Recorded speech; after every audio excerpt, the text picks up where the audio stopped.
If my calculations are correct, when this episode hits 88 minutes, you're gonna hear some serious shit.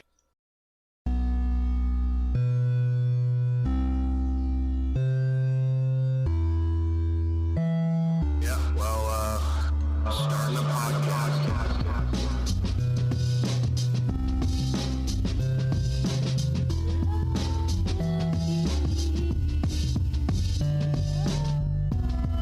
Welcome to Franchise Flicks. My name is Ted, and joining me are my co-hosts Andy and Zach.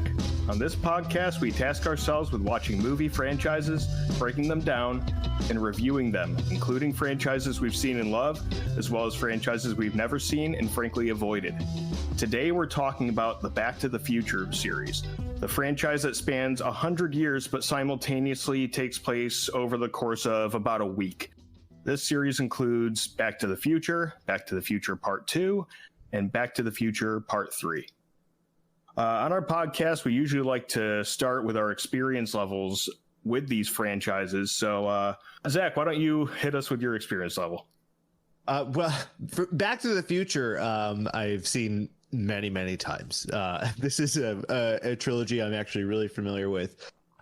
But I've never really watched it with a critical eye. So, I mean, I've seen each movie. I've seen 1 and 2 the most often, repeatedly at least. And then 3 I've seen a handful of times as well. But I always watched these when they were on TNT reruns. I think that's probably where I've seen it the most. I can tell you where the commercials are in these movies. Oh, really? Where the commercial breaks are, because I've watched them on network television as a kid so often. But I love Back to the Future, so I've seen it a bunch. But again, as I said, I've never watched a critical eye or in with any type of analysis. So it was fun to go back and actually look at it and kind of just pick up things that I want to say about it. And I overall love the series. It's a darling franchise. Andy, what about you? For me, I think my familiarity with the franchise is from childhood, just like you, Zach, with watching it on TV, probably TNT, if that was the station it was on. TNT, TBS, Turner Television, for sure. So I had to have watched it then. Not my favorite franchise, and I'm not going to poo on it too much, Zach, if you love it a lot. But I never liked it as a kid either, so it was definitely something I only had seen before on television, probably watched it in passing, not really sitting down to enjoy this movie and get into it and get involved and all of that stuff. My older siblings probably liked it more because it came out in the 80s, so their liking of it anytime it was on TV probably is why I would have seen it. So for me, I'm not really connected to it, which was a pain to watch because of that. I don't really like it, but we'll get into that when we talk about these movies. So yeah, Ted, tell us what you think. Well, kind of along the same lines, watching it on TNT or whatever cable station would play them all the time. And I definitely saw 1 and 2 more than I saw 3. I think I've only seen 3 a handful of times. Not to say it's any worse or anything, but it's not as iconic as the first 2.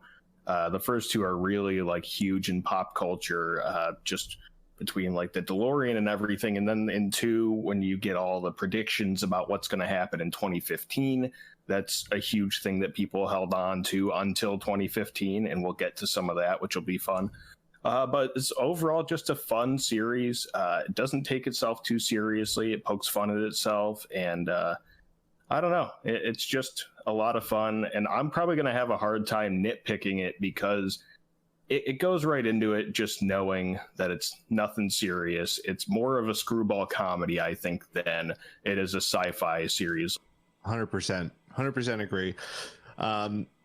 So, I mean, I guess we can start off with how we open in the first movie. Yeah. So in the first movie, we open with Michael J. Fox playing Marty McFly. What a name, right? Just super 80s. It's so full of 80s cheese. It's so full of 80s cheese. It's amazing. Even from Marty McFly and beyond. It is so self-aware about it, which is fun. If it wasn't self-aware about it, I would probably fucking hate these movies. But because it is, it's like, okay, I know what we're doing here. Let's get right into it. It knows all the tropes of the 80s right now, and we're getting right into it. So I think it starts with Marty just kind of wandering over to old Doc Brown's garage, I guess, where he conducts all of his experiments. He's this eccentric old man who's a scientist. He's got all of these mechanisms to feed his dog and all this shit. And, well, you see, it's been like totally ignored for a long time. Yeah, like that, yeah. What's the one thing was like the dog food? Just piled up everywhere. Absolutely. And burnt toast and stuff like that. Burnt Stuff toast. That's like clearly his usual routine, just totally fucked up because he hasn't been there for a couple days. What are those mechanisms called again? Like the things that like can't really exist, but like you can theorize them, like a perpetual motion. No, You're thinking about like Rube Goldberg machine, but those are like the machines that go. They do exist. Yes. It's where you start something and then it goes through this whole very convoluted process to get some like menial tasks done. Yeah, That's exactly. very 80s though too. Like I remember, I think fucking Ferris Bueller has one in Ferris Bueller's Day Off to like have all the mechanisms to trick his family into thinking that he's sleeping and that he's sick. And then I remember like Honey, I Shrunk the Kids, those kind of movies where there's like the wacky scientist from the 80s. He's always got everything automated. And it just buys right into that. What trope. was that though? Like in the 80s, like what was that craze? Like what was everybody was kind of looking at like the future and technology. Like what was the big thing that really drove that in media? No, it was because of you said the word, it's technology. So think about what happens. You get the Walkman where now you take music on the go with you. You have this is the age of the internet actually is when you start getting it, not the popular internet that we use, but literally like the internet is existing for government and big business to do the things that they need to do. The fax machine, all this idea of like communication, transportation, personal enjoyment, those things are like converging together all at the same time during the 80s, where we get cell phones for the first time. All these things that will later on in future decades. So our futurology really explodes into pop culture during the 1980s. And late 70s, a lot of it too. Right, a lot of like just the rudimentary future mandated technology.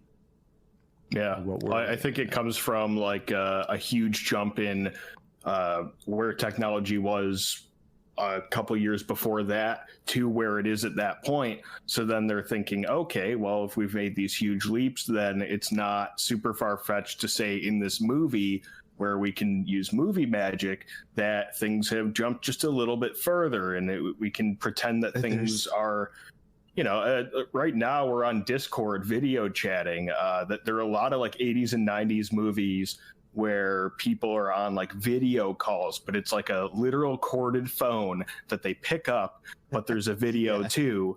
And like it's these really crude versions of what we end up with or what we want to end up with someday. And those are just very fun, but also very dated. Like if our kids in the future ever watch these movies, that they'll be like, what the fuck is all this? So funny. I love it. To a flying car. That's what they thought was going to happen. Yeah. 2015. Well, what I do like, Ted, because we're talking about his like the opening sequence here, right, of the his machine like indicating like something's going on here. Technology is used throughout the trilogy, and it starts with this first movie as kind of like our not just the plot device or part of it to get you there, but it comes up like frequently of whatever the technology of the time period is, how they use it, what you need to do with it, using it to like do something it's not supposed to do or unintended, kind of like the MacGyvering of things, putting it together. So that's one of the things I do like about this trilogy, that shows you right in that first sequence what you're going to get throughout the rest of them. Right. Yeah. Without going too far in, a perfect example of that is when Marty's in the past and he takes the little scooter and turns it into a skateboard. Stuff like that, where, like you said, you're using something that exists for not the intended purposes, and then everybody's like, whoa, holy shit, we never even thought of that. You can do that without a bad, shitty handle on that thing? That's amazing. Right. Amazing. So speaking of the skateboard, we should kind of talk about this scene so we can get to the crucial 80s scene right after this scene. So Marty sees all the mess in the house. He plugs in the guitar and blows himself away in the super powered amp, which again, 80s, amazing. And then the doc calls and he needs him to meet him somewhere at like 2 a.m. And says it's really important. And then Marty realizes he's late for school.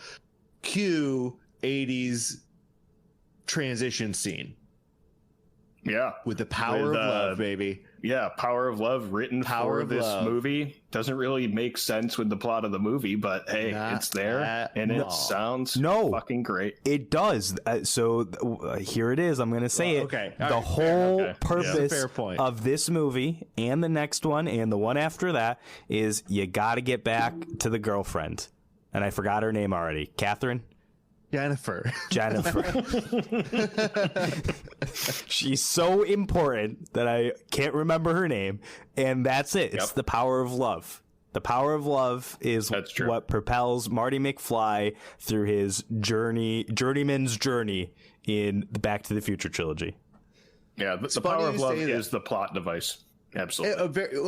Yes, and it's funny you say that because I didn't really think about it in terms of Jennifer and Marty, but I thought of it at the end of the third movie, and I don't want to talk too much about it, but the end of the third movie when the doc falls in love with Clara, and it ends up that he's gonna stay back with her, and then he creating this time traveling life with her. I found that kind of interesting from the beginning of the movie when it did, we did hear Power of Love, and that being the opening song to this trilogy. Is like, oh, that's kind of cool. Like Doc went through a pretty big arc to get here. You thought it was Marty that we were talking about, but Doc Brown's a softie. Well, we can talk about Marty's journey too as a part of it, but everyone has a journey. All the characters go through a journey. Yeah, that's what I like about it. So anyway, 80s skateboard transition scene. So we're talking about Power of Love is playing. We're hitching rides on the back of trailers. Yeah, which is super dangerous. I love how everybody in the town is just like, that's Marty, right? That they just look back at him like most people would be fucking terrified if there were a teenager hanging on to their Jeep and skateboarding. I think most people would react like Biff does, which is try to commit vehicular manslaughter with Marty almost every fucking movie. It's a pretty regular occurrence. Yeah, he's always trying to kill him in some fashion and usually ends up in a pile of manure, which is a great little trope in these movies. Yeah, definitely love that. Yeah, but he gets his way to school. And of course, he's because he's the skateboarder and he's late. He's that slacker. He's that fucking slacker. And his girlfriend, who we always forget, meets him outside the school and warns him that the principal, who hates slackers, by the way, is coming for him. And of course, he gets caught and given a tardy slip or something like that. And I do love that the principal basically emotionally abuses him, says that no McFly has ever been anything. You're a McFly and you'll never be anything either. Yeah, I'm like, what the fuck? Literally nose to nose. Yeah, I was just thinking in the context of today, even if principals ever were like that, there's no way they could ever be like that today. You cannot just stop students and just abuse them emotionally and verbally in the hallways. I think the principal didn't even know my name. Yeah. I don't even know that she ever saw me. Well, I think that's one of the reasons why I don't like this franchise is because everything is just over the top. And I get it. You're not supposed to expect anything other than what it is. And it makes fun of itself throughout the movies.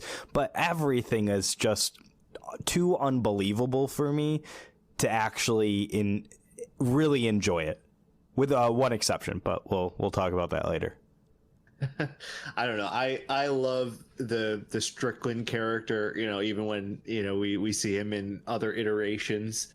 Yeah. I think is really funny. Like the whole trilogy is a reference to the first movie. But anyway, yeah, that's Strickland. He is a hard-hitting principal who's scolding a McFly in every era of the McFlys, apparently.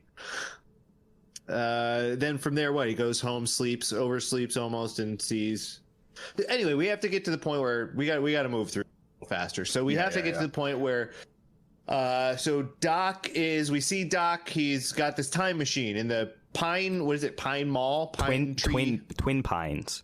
Twin Pines Mall. All right, that's important. Twin Pines Mall parking lot. And so Doc has this time machine. He's got the time machine that he made out of the DeLorean, and it really works. So the way he shows Marty that it works is that he sends Einstein back 30 seconds or forward 30 seconds, a minute, I think. A minute, and then he catches up to them. Was it forward or back though? That is one thing that I try to follow, and I think I got where they're coming from, but like the time travel metrics don't always make sense to me. Did he go forward or back a minute? I think he went back. Did he go back? I think he went back because the whole sequence is he sends him in the time machine, and then he's timing him catching up to them.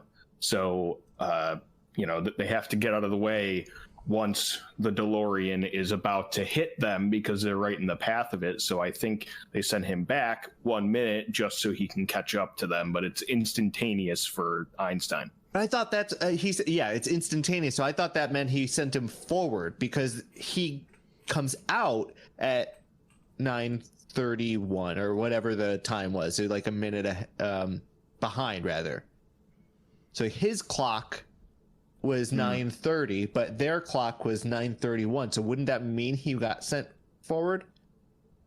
This is what I'm talking about. The time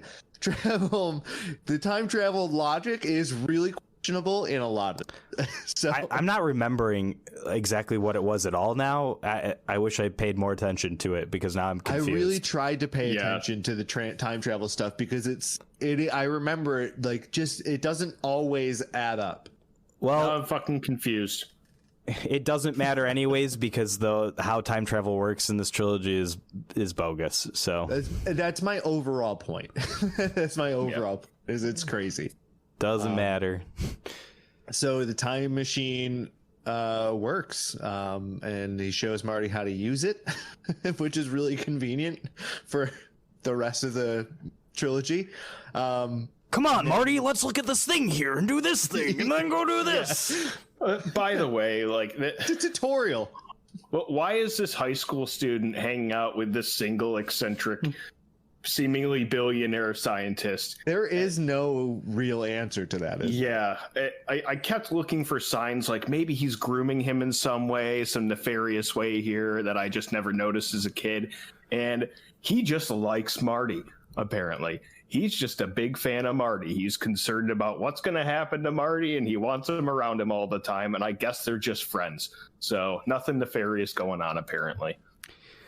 Well, if we can relate it to one of the things I do enjoy about the Back to the Future trilogy is that it inspired Rick and Morty's characters. So I can thank this trilogy for that. And that's exactly what it is. It's just, the classic, you've got a older male figure who's like the mentor kind of role model person who looks after his mentee younger person. Well, I think that the similarity is mostly that he just does whatever the doc wants him to do. really for seemingly for no reason. Like, he just tells him what to do. Be here at 1:30 meet me at the mall parking lot at 1:30 a.m. As a teenager, you probably shouldn't do that. Exactly. That's why I'm saying I was looking for something beyond that, underlying, like, is there some secret message here about grooming a child? Because this does not add up. No. Look at who Marty's father is, right? He's like a loser, nobody. He's not going to be active as like and be a good role model. So like Marty has looked out for individuals in his life who would be that. And for whatever reason, we need like the prequel to Back to the Future to see why they have this relationship with one another. But he's feeling just like a male role model figure in Marty's life is my in-universe, whatever for these two. Okay.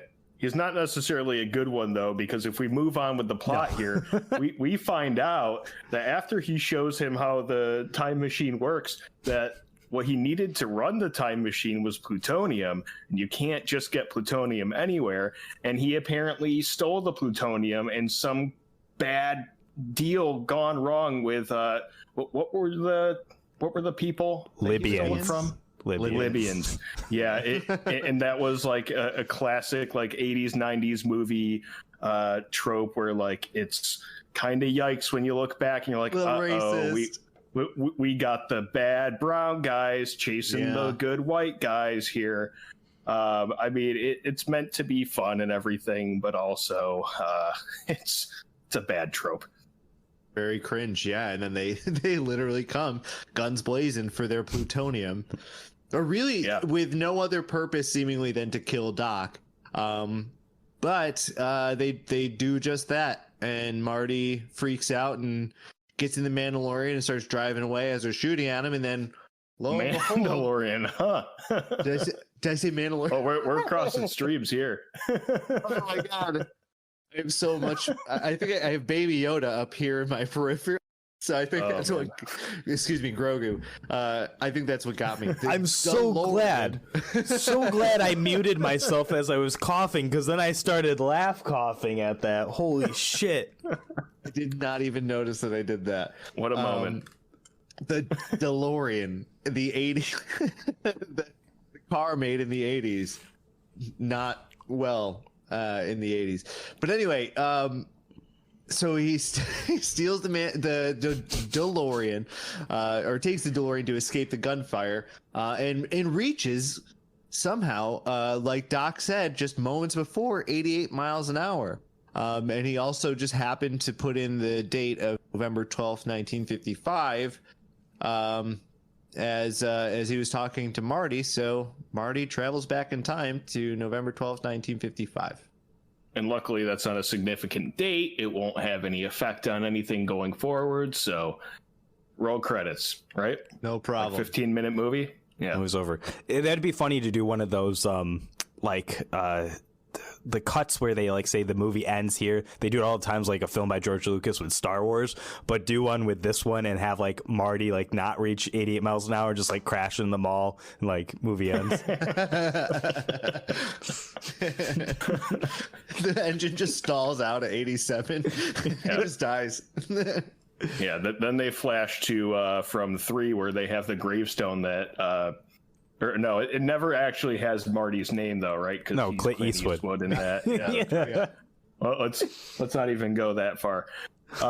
So yeah, he's in the past, and guess what, guys? He's got to get back to the future. Who would have thunk? Yeah, perfect name. So let's see. When he goes back to the past, where does he end up again? Well, he ends up right outside of his. Well, he ends up right outside of his town, right? Like at that billboard. Yeah, where the mall will eventually be built. Yeah, that's right. So he goes into town, gets super freaked out by everything because it all looks the same but a little different. He's in the same place, but everything looks older. The cars are older. People are dressed in different things. Everybody's making comments about his clothing. He's wearing a vest, a puffy vest, preserver. and they're saying he's wearing a life preserver the whole time, which is super fun when everybody's super buttoned up. They're wearing fedoras and suits. They're wearing very non-revealing dresses for the women. And then he meets his father in the cafe, right? Yeah, the diner sequence happens. Yeah, in the diner. He meets his father. Then there's a sequence with Biff, who we actually skipped before he goes back in time, is essentially a lifelong bully of his father, is his boss in the future. That's right. Yeah, and, the house. In the past, he is forcing Marty's father to do his homework, similar to the way he's forcing him to do his work where they work currently as his boss. And Marty interjects, and they get into this whole scuffle. And Marty does his classic fight maneuvers where he outsmarts somebody, then kind of skirts away in some way, shape, or form. And there's a chase. Well, he's like a wise ass that just narrowly gets away. Like that's that's always kind of how it works out. Like he just pushes his luck and he just narrowly escapes after getting away with something he shouldn't have done. So yeah, that's a good point. We forgot Biff at the beginning, because he becomes obviously throughout the whole trilogy, he becomes a crucial part of Marty's story. Yeah, Biff in all iterations, family members, ancestors, is pretty much the antagonist throughout. Right.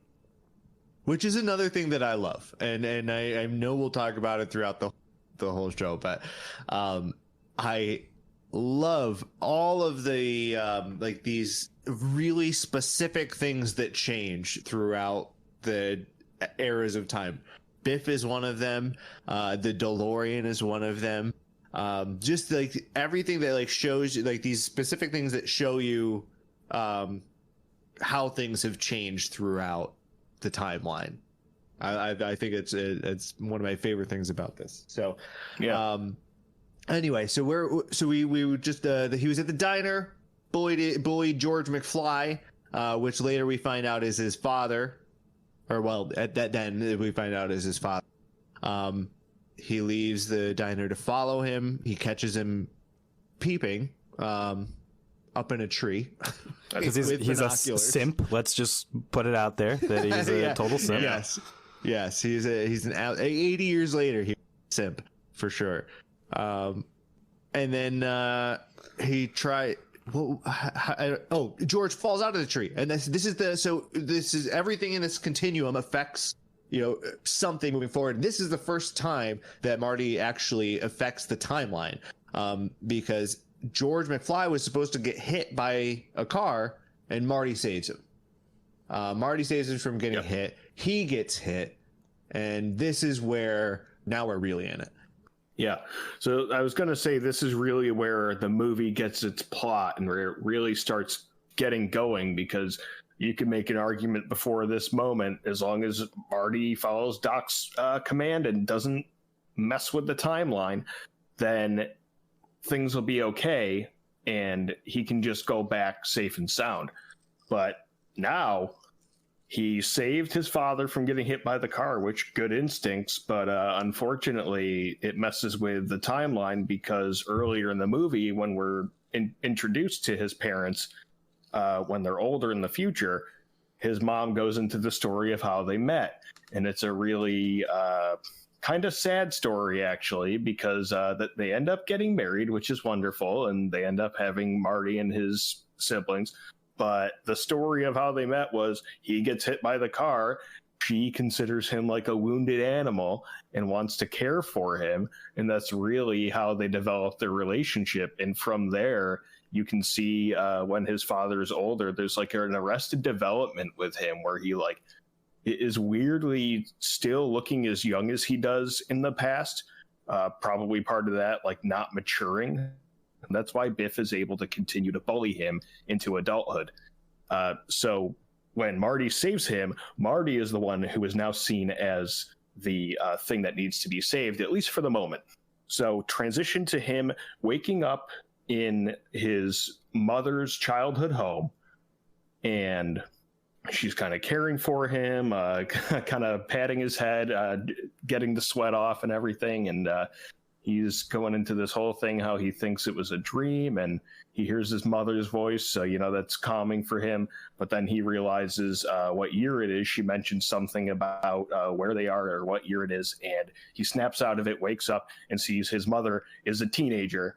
And he gets very disturbed by this, and this is where you get into the whole weird thing where there's a lot of weird sexual tension throughout these movies between Marty and his mother.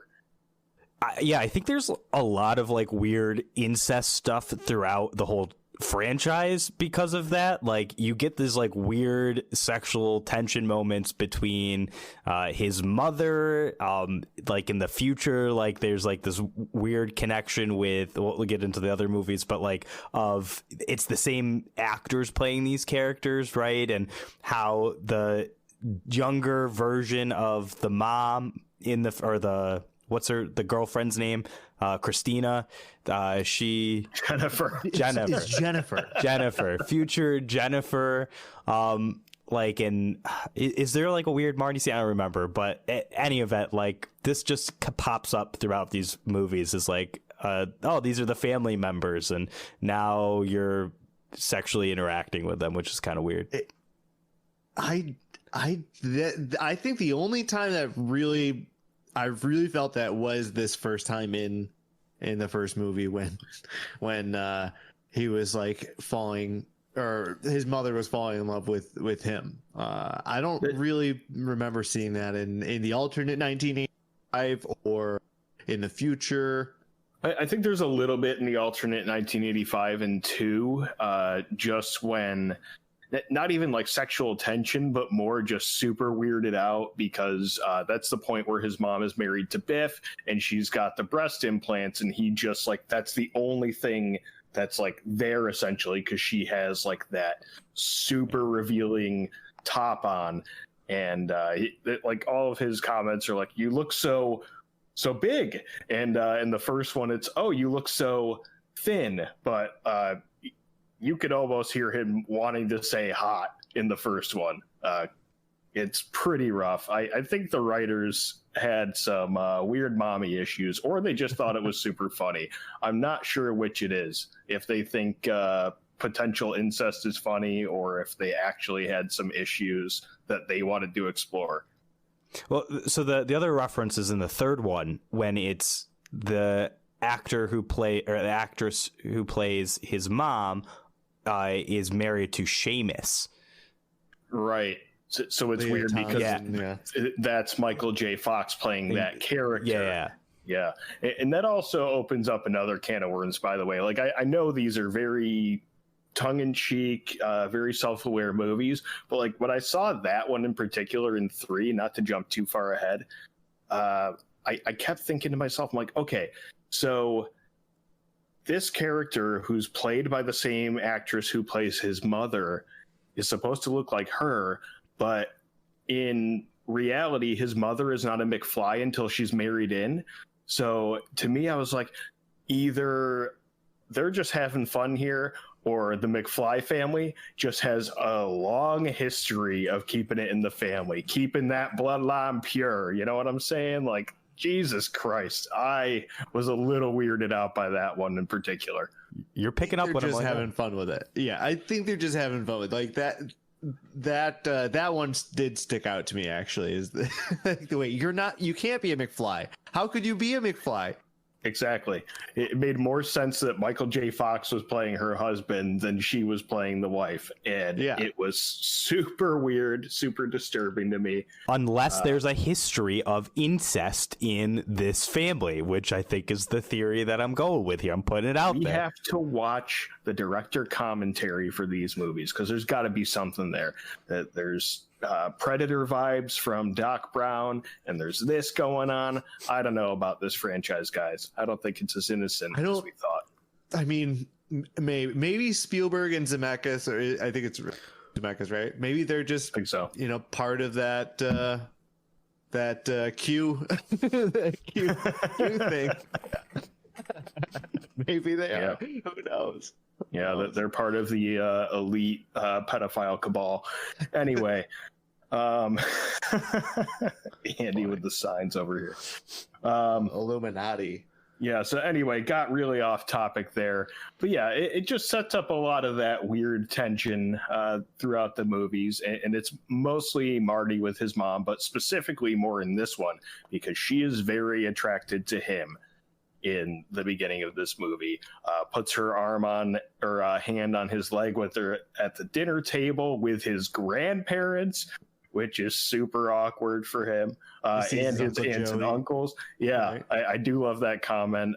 Get used to these bars, Uncle Joey, because he's in the little playpen there. Right, which in 1985, he's actually in prison. Yeah, absolutely. So just a lot of fun, weird tension that they play with there, and the awkwardness of being with his family, his actual blood relatives, but in the past, they don't know who he is, and his mother's attracted to him, so that just sets up pretty much the entire plot of this movie going forward. So then he goes and finds Doc Brown, right? That's like his next step after. So he goes to find Doc Brown from 1955, who at that point was kind of just like a crock scientist. He's like trying to invent something. Like, he doesn't even really have an invention to speak of. So he's trying to get something to work, and he goes to Doc Brown. He has the mind reader, the thought reader on his head. He's like, "Don't tell me anything. Come on in." Couldn't get it. It just looks super weird. I think even in the no, never mind. So anyway, he explains. He explains, I'm back from the future. You created a time machine. Doc says, no way. Okay, well, I'll tell you how you thought of the capacitor. And then that's when Doc buys in. Yeah, that's when he starts to actually believe that it's true and understands that he was a success in the future. So that's really what drives him at that point. It's like, holy shit, I actually did something. Let's fucking go. I got to help you get back to the future here. And probably save you from your mom, essentially. Predator mom. Yeah, I mean, really. Well, so Doc Brown buys in. He's like, okay, so we got to figure this out. Then do they actually go to see the DeLorean?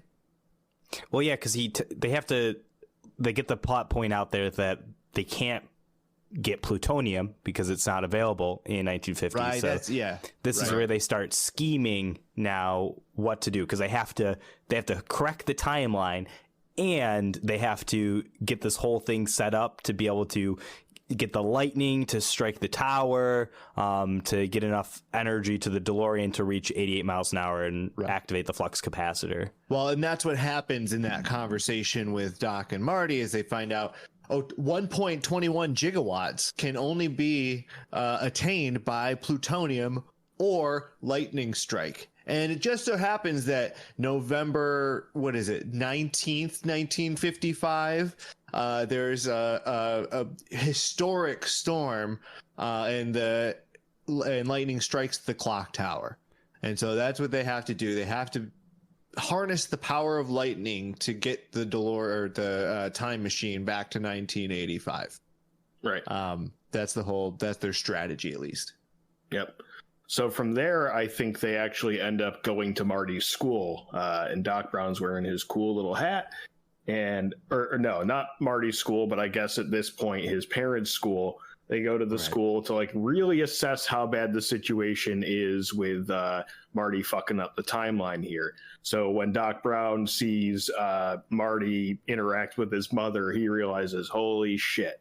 So they try to get his father hooked up with his mother, but she's just not having it because she thinks Marty McFly, who she's calling Calvin Klein at that point because it was written on the inside of his underwear, is the fucking coolest thing since sliced bread. Well, which the outside, to be fair, it's the outside of his underwear. Well, and can we just comment on that, though? Leah Thompson. That this is the continuing theme through the franchise is where he uses a famous name to be like his alias while he's in this new timeline. Right. Yeah. Like he gets recognized for something, or he has to make up something on the spot. And it's always one that nobody would know or recognize based on the time. So there's Calvin Klein. We've got Clint Eastwood in the third one. What does he use in the second one? Well, he just has to stay hidden in the second one, right? I mean, he doesn't really. Yeah, I guess he goes by something. Third. Because everybody recognizes him as Marty McFly Jr. Junior. Yeah, that's right. He's recognized as Jr. his son. Yeah. Yep, that's right.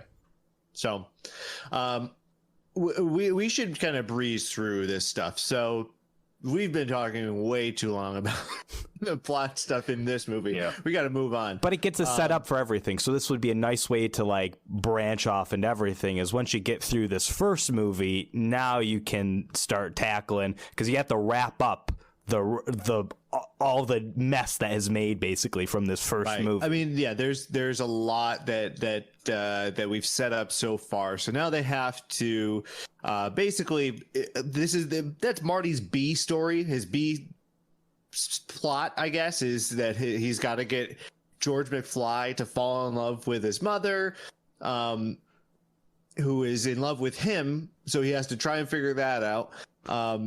And then the main plot is getting back to 1985. You could even reverse those. I mean, I think it's kind of 1A, 1B in terms of the plot itself. But inevitably, they need to get back to 1985.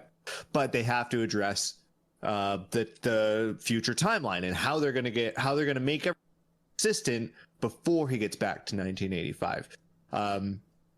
So they basically go through this whole thing about how Marty is going to get George McFly to fall in love with what's her name in the movie? Do you remember? Not Jennifer. No, it's not good. Jennifer. It is not Jennifer. That is sure. It doesn't really matter, but that, so they kind of just go on these wacky tirades and adventures and how to get to so they set up the plan, which is there's the big dance coming up. So what they need to do is to get them together. The plan is that Marty is going to go with her, but he's going to like basically be an asshole and convince her to fall in love with George. And what ends up happening, though, is they go to the prom together, but it's either on the way there or when they get there. I forget where exactly it happens. But like she comes on to him, and his plan is to like have George come in, or like he's going to go hard on her, like be really aggressive. And then George is going to come in and save her. But then all of a sudden Biff shows up, and Biff starts like basically sexually assaulting her, and that's when George comes in and actually saves the day, which is important for his character development because it turns him from a simp into a cuck. Yeah, I wouldn't call him a cuck there, but sure. That's George McFly's character arc throughout this movie. That's a good observation. Yeah. But that's like plan C. None of their plans actually worked. Yeah, it just happened like a happenstance. Yeah, I mean, you talked about it. They're in the parking lot of the dance.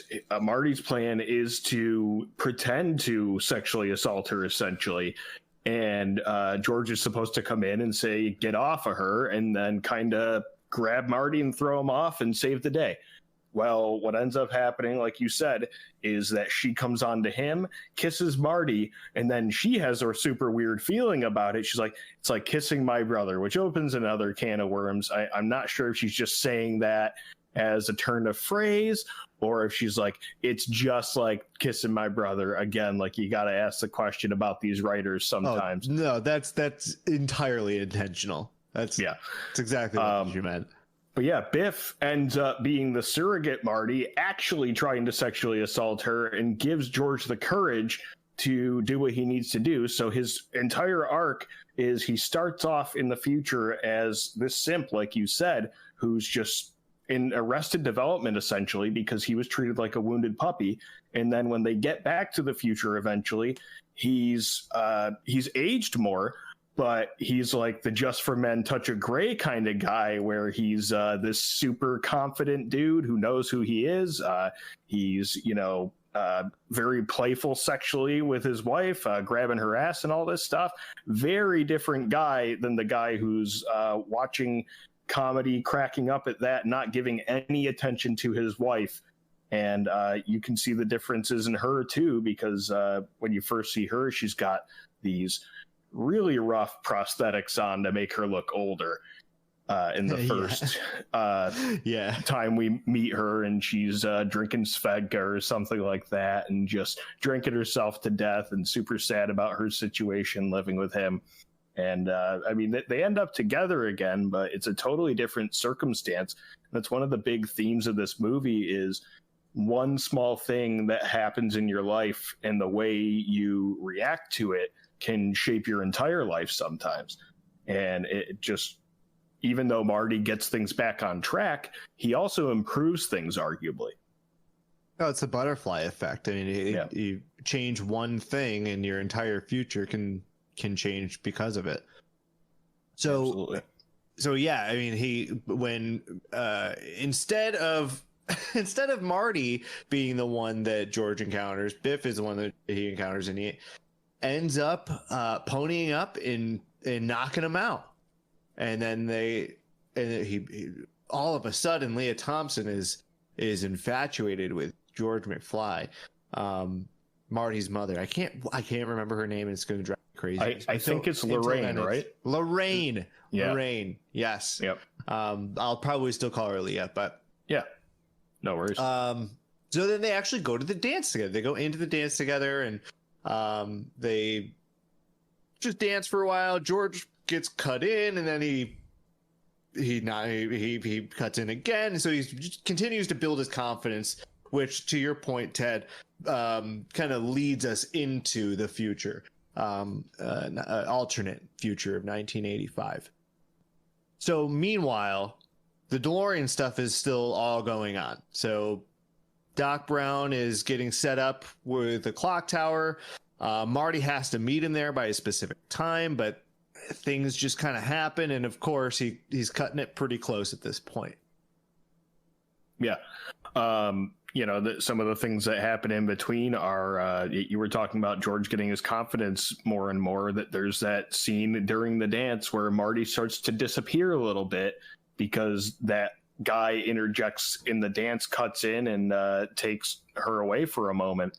And that almost puts things in jeopardy again. Luckily, he finds his confidence.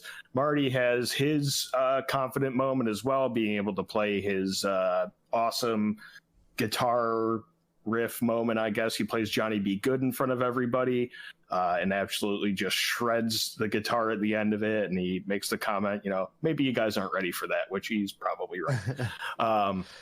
That's right. But we really didn't talk about the picture. Like, that's like their barometer of the future. Yeah. Like, if this picture changes, then the future has changed. Yeah. So you got the picture with him and his siblings, and you see that the first sign of it, I think, is his brother's head disappears from the picture. When they realize they've really fucked up the timeline and things are going on a different path here.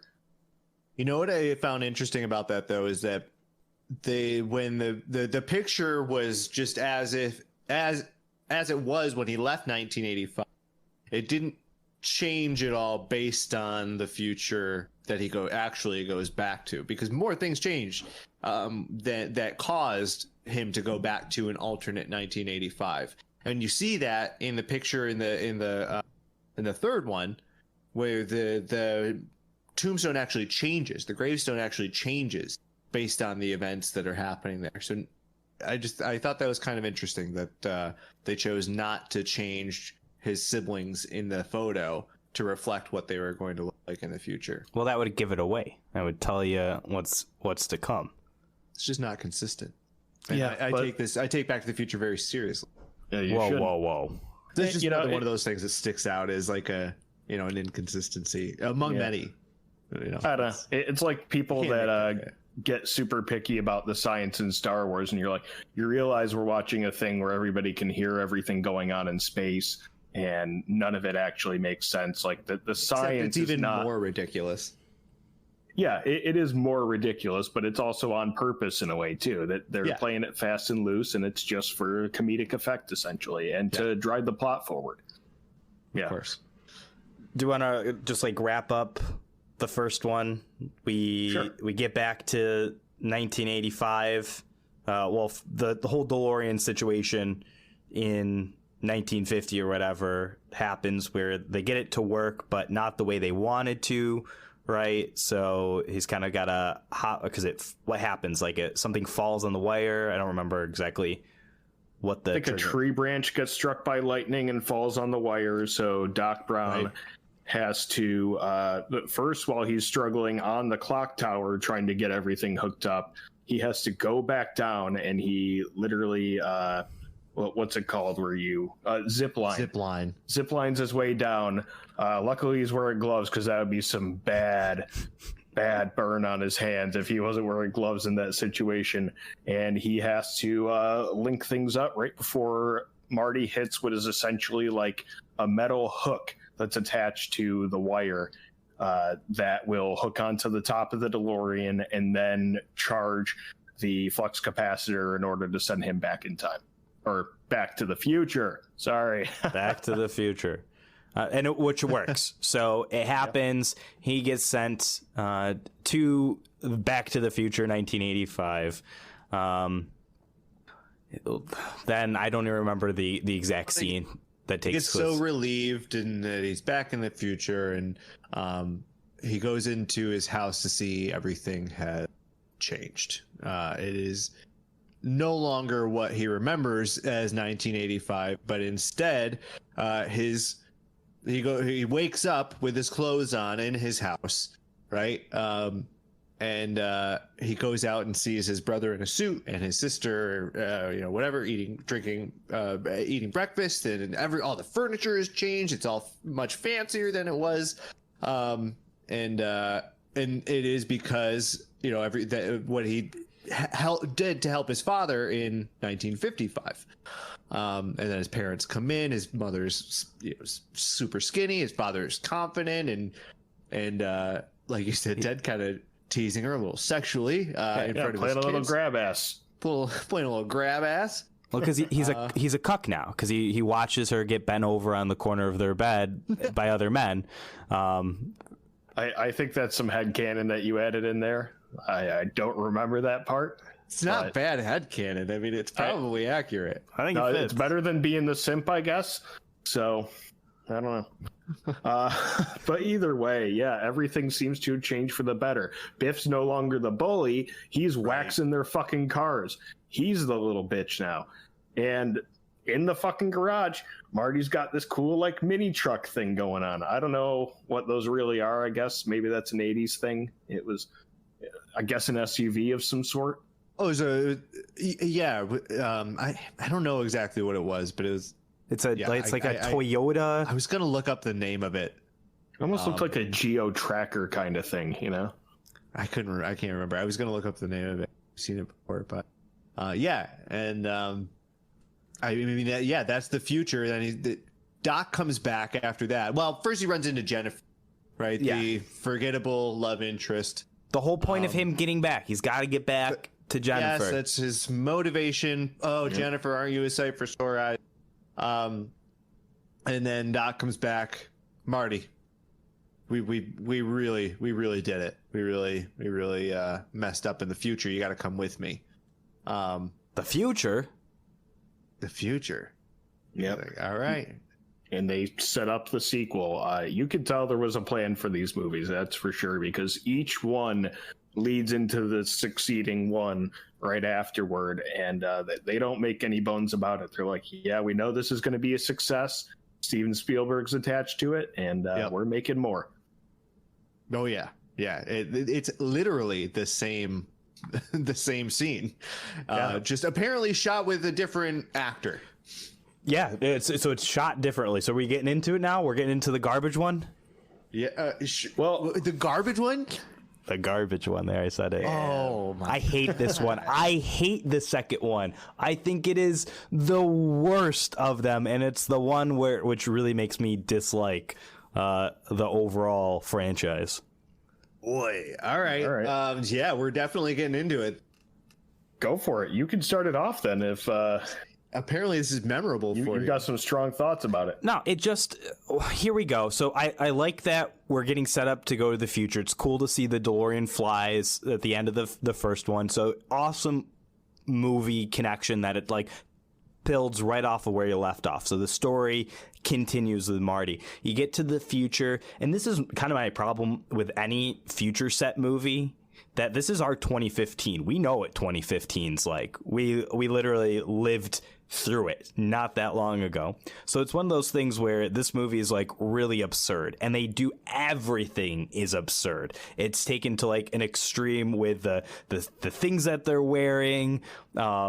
It's another one of those where it's in the future sort of things, but it's kind of like old technology we talked about before, how when people talked about with video phones that you'd have the phone in your hand and the video screen. It's all those things that because that's what you have your present day, so you just take what's in the present and you make it more futuristic. But you know what my favorite one was, just off of that, is all the TVs in the diner. They're all like big tube style TVs. Just got a bunch of them all stacked up together. Yeah, like they've got like think TVs would look any different. Yeah, and all the waiters and waitresses are like AI versions of super famous people. So like one of them is Michael Jackson, which is really off-putting. If they were really in 2015, they wouldn't have him as a server at that restaurant. I'm just saying.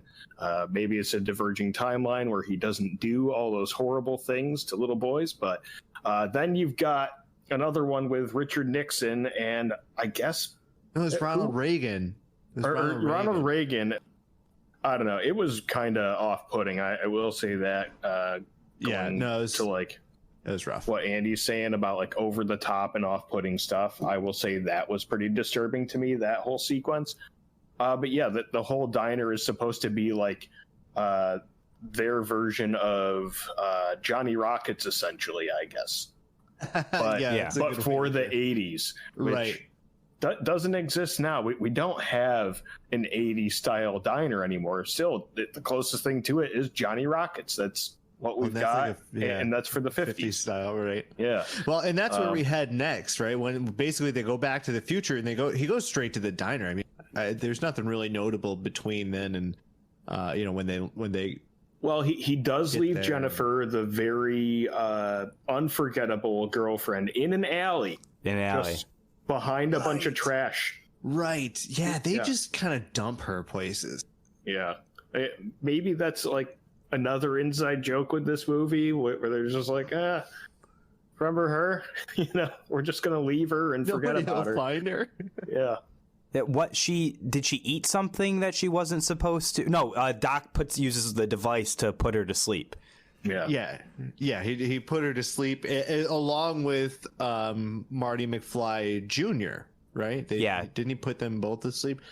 So anyway, she gets stashed away in a back alley, while Doc and Marty try and fix the past.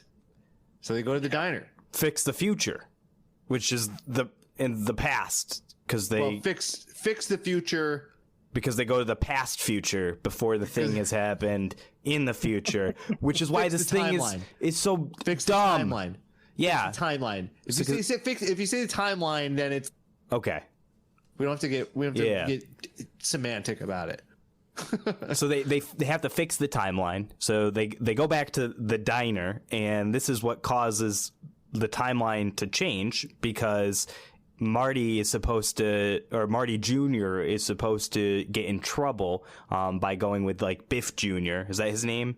No, it's something else, but Griff, yes. Griff, yeah. Yeah, Griff to get into trouble, and because Marty McFly looks like Marty Jr., he mistakes him for him, and then instead of they go through the same kind of like chase scene with the skateboard. Is it a hoverboard they'd uses now? I don't remember if this is the first. Hoverboard. I couldn't remember the hoverboard happened later, but so the hoverboard sequence now happens, which is just like from the first movie, and ends up like crashing, and Griff gets arrested. Right?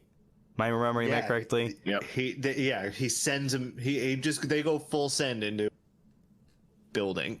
Essentially, and then Griff gets arrested, and he doesn't end up doing the thing that they're going to do because of it. Yep. And then so this is where we mess up the timeline, or well, I guess fix the timeline for their purpose. Yeah. And all's good, right? The movie's over. We can now go back in time and little credits. Before we go any further, I did find it interesting that Marty Jr. was essentially the same as Marty's father when we first find him in the past. Just a pushover, greasy, doesn't know what he's doing, listens to everybody who's bullying him. And I thought that was interesting that they're suggesting like being a little bitch skips a generation in the McFly family. As long as you don't mess with the timeline, of course. Yeah, exactly. It's the same generation, or it's genetic. In other words, like right. That is Marty McFly. George McFly is his father, but it's just different George McFly. Right. I think that works out, because if we say Seamus is the first one, do we say he's like a kind of like the simp?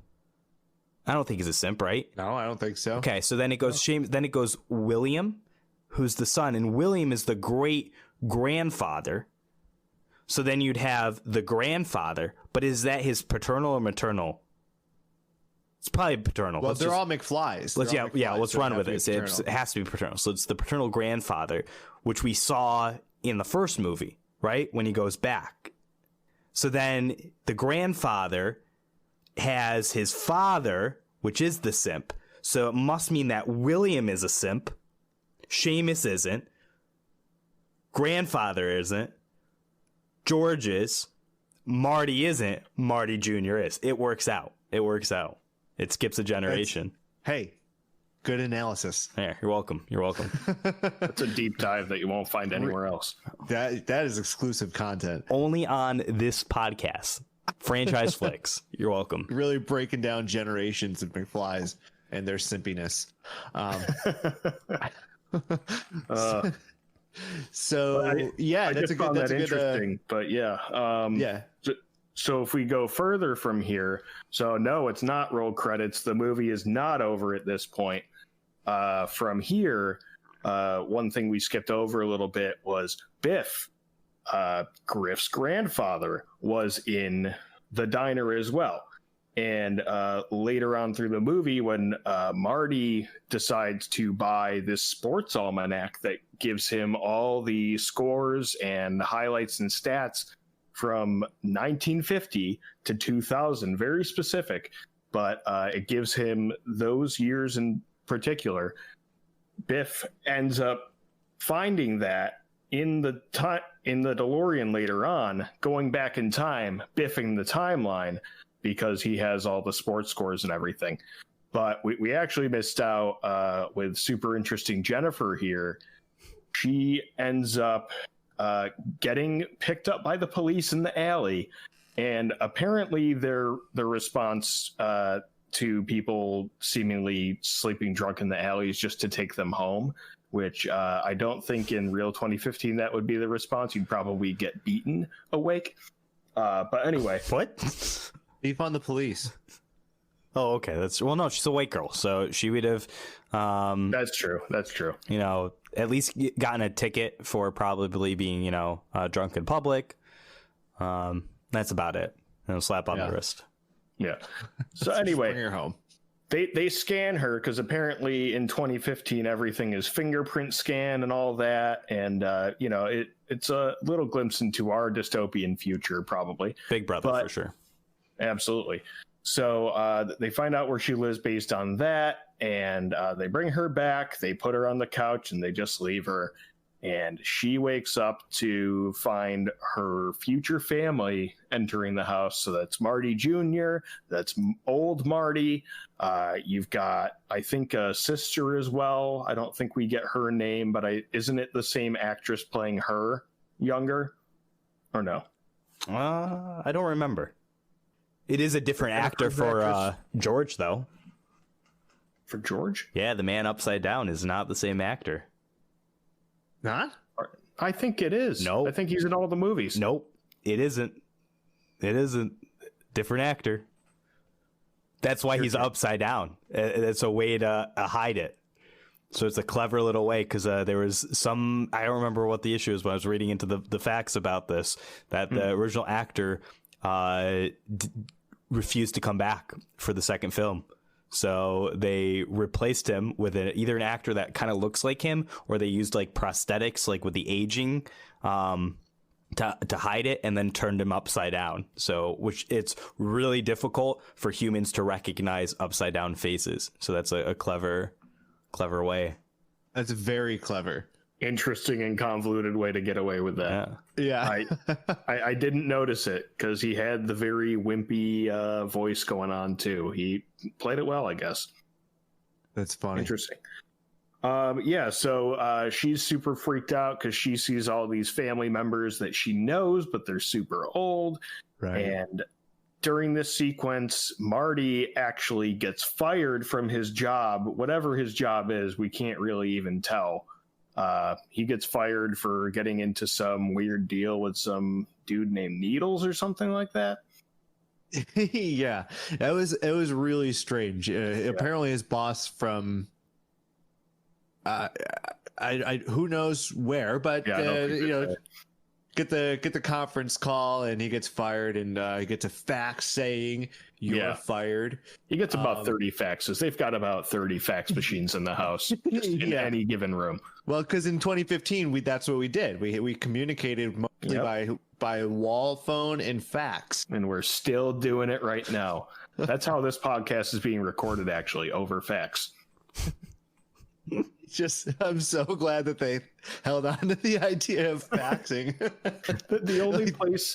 The only thing that I can think of that uses faxing is like any corporation. Like where I work, we fax some things to like doctors and stuff like that for people who we serve. But that's it. But nobody else uses faxes.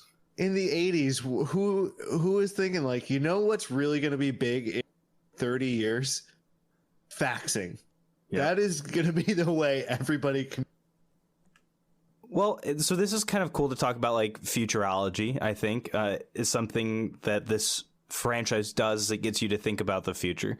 Think about like what sci-fi futuristic shows and movies that we watch today, what technology do they use? Everything is like touch screen. If it's like you have like tablets or big phones, and now like sometimes they're like glass or like hologram type things, and we probably won't have those. We might have something like that, but we don't know really what that future technology is going to be. Or wearables. We really want wearables to be the future. Everyone's got some kind of like thing, a contact lens that they put in, or like a chip that goes on their temple. But we probably won't have any of that sort of stuff in the future. Yeah, because we get bullshit like Google Glass or the fucking new Amazon Alexa glasses that just came out. Fuck that noise. I don't need that shit. So you'd rather continue faxing, is what you're saying?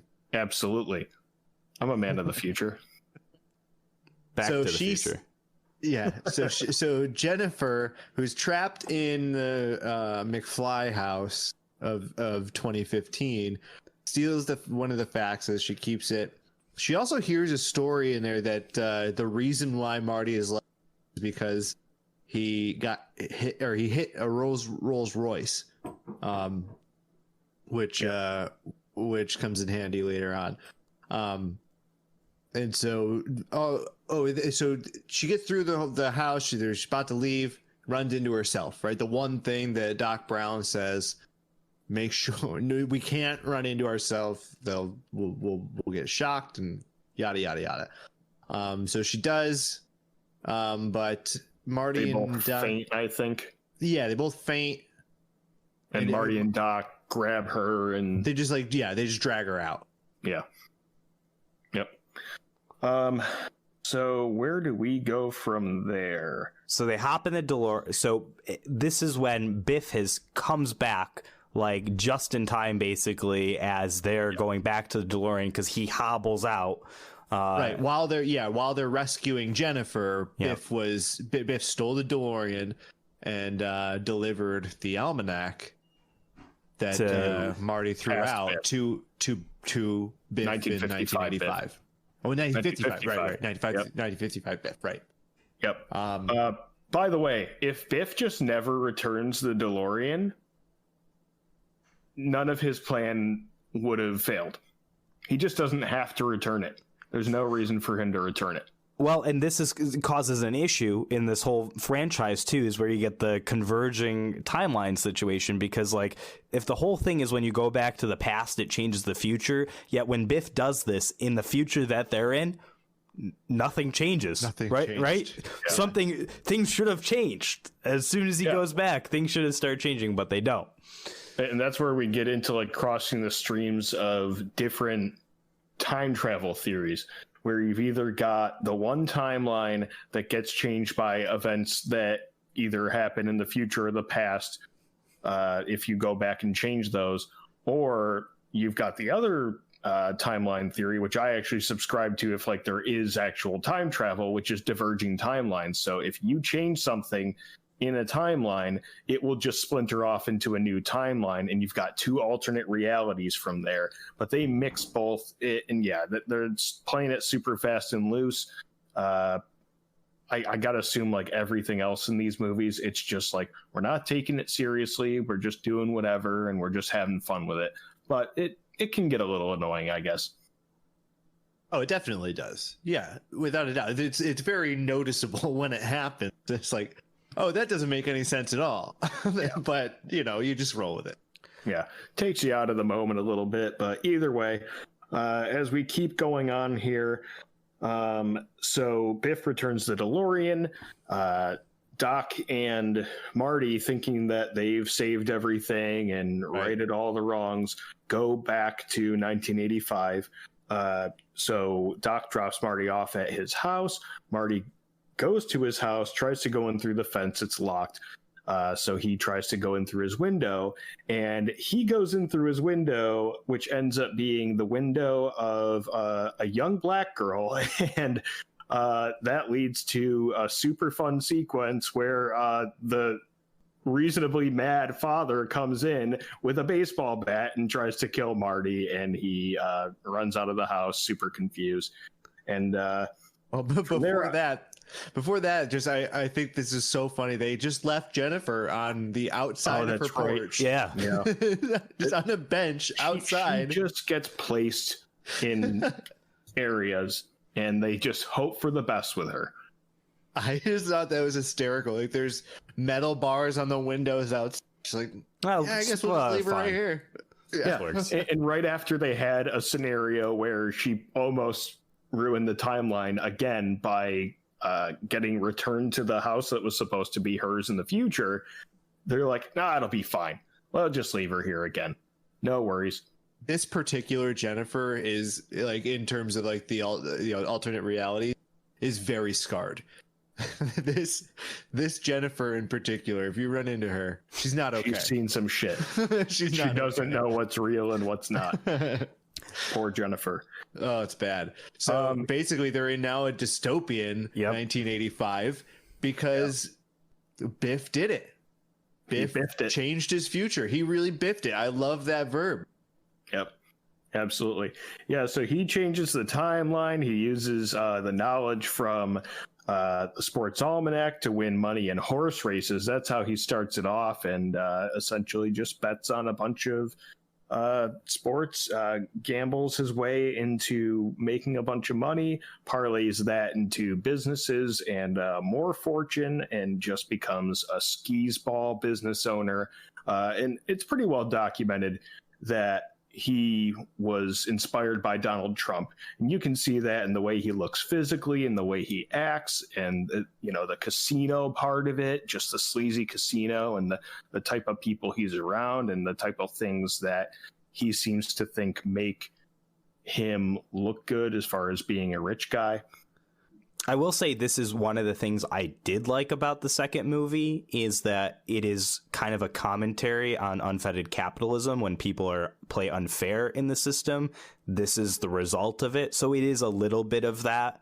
At the same time, it does kind of praise the same things, which I would probably disagree with modern capitalism. But at the same time, it's like, yeah, I can appreciate at least they're in 1989, I think, when the second one comes out. They're commenting on these things which are, relevant problems, that capitalism leads to pollution. Like with outside the casino, there's like the smokestacks with fire spewing out of them. So I do like that it is saying that these things are bad. Yeah, even in the time of Reaganomics, which is kind of... Yeah. Yeah, so from there, we find out not only did Biff everything up, just in general, he biffed up Marty's life as well. So you find out that Marty's dad is dead. We don't know how yet, but we also find out that Biff married Lorraine. And it looked like she was super thrilled about it, too. She looked just about as consenting in that moment as she is in the car when he tries to sexually assault her. So clearly she's in a desperate situation, probably marries him for the money and the financial status. And we do find out later on that Marty's father was actually murdered by Biff. So he sets all of it up between the gambling on future events and actually murdering George McFly to get what he wants from the beginning, which is to be with Lorraine against her will all the time. So he really just sets it up for him to be the number one winner in this future. Present. Past. True. Alternate 1985. So, so we get another interesting Marty and Mom moment here when he ends up waking up in Biff's version of Trump Tower, essentially, to his mother taking care of him. And that's where he sees the giant implants and has the next super awkward sexual tension moment, I guess, with his mother. And from there, he's finding out and seeing like all these interconnected pieces with Biff and how it all goes back to Biff.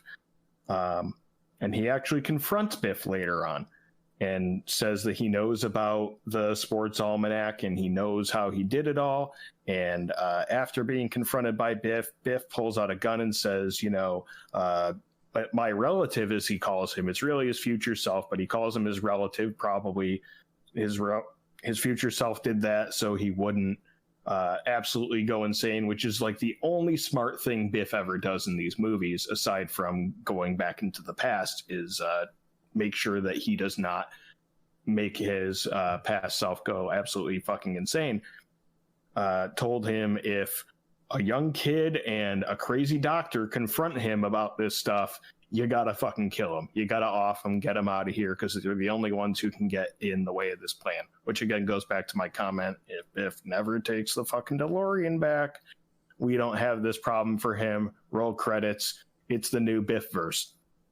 But Biff is admittedly stupid. He knows how stupid he was, especially back in 1955. So I don't think he really ran too much of a risk of confusing Biff more than he already. No, That's true. But Biff tries to kill Marty because Marty's starting to ask questions. But he also thinks it's his son, right? He thinks it's... Oh, no, I'm sorry. I'm confusing Marty Jr. But anyway, so this is now the alternate Marty. And he gets getting shot up by Biff. drops down the top of Biff Tower onto the DeLorean. Yep.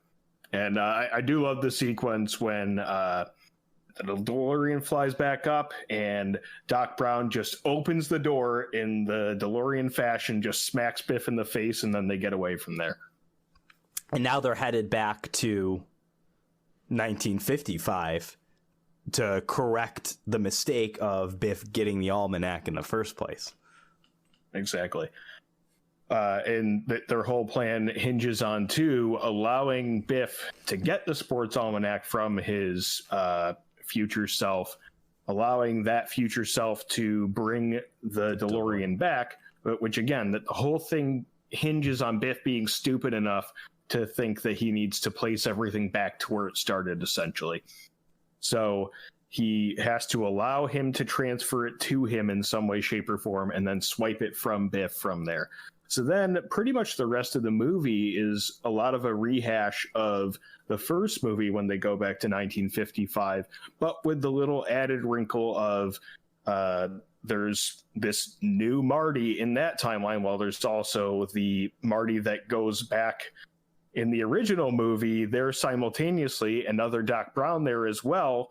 Well, that's the original 1955 Doc Brown there with 1985 Doc Brown at the same time. So they have to avoid each other, and they also have to allow things to happen the way they're supposed to in the first movie, but also try to get things to happen their way as well. So that's really the hijinks here, is trying to toe that line of allowing things to happen the way they did, and also trying to stop Biff from biffing everything up. Yeah, it's kind of funny too, the way they like basically just remove you a level from the original movie. It's basically a retelling in a different perspective. Yeah, like in a third person perspective, or even fourth person perspective of what happened in the first movie. I thought that was kind of clever the way they actually executed that. And so, yeah, you're right. I mean, there's not a whole lot to tell that differs. My favorite thing is is when Biff gets knocked out by George McFly and he goes and takes the almanac. The guy's like, "Hey, that guy just stole that guy's wallet." And then nobody goes after him. His wallet. Yeah. And they all just sat there and did nothing about it. Yeah, absolutely. And then, yeah, so now it's like this cat and mouse chase for this almanac. Like, Biff knows Marty wants it for whatever reason. Biff wants to murder Marty. And it's just this cat and mouse until Biff inevitably gets into a pile of shit again. And Marty torches the almanac.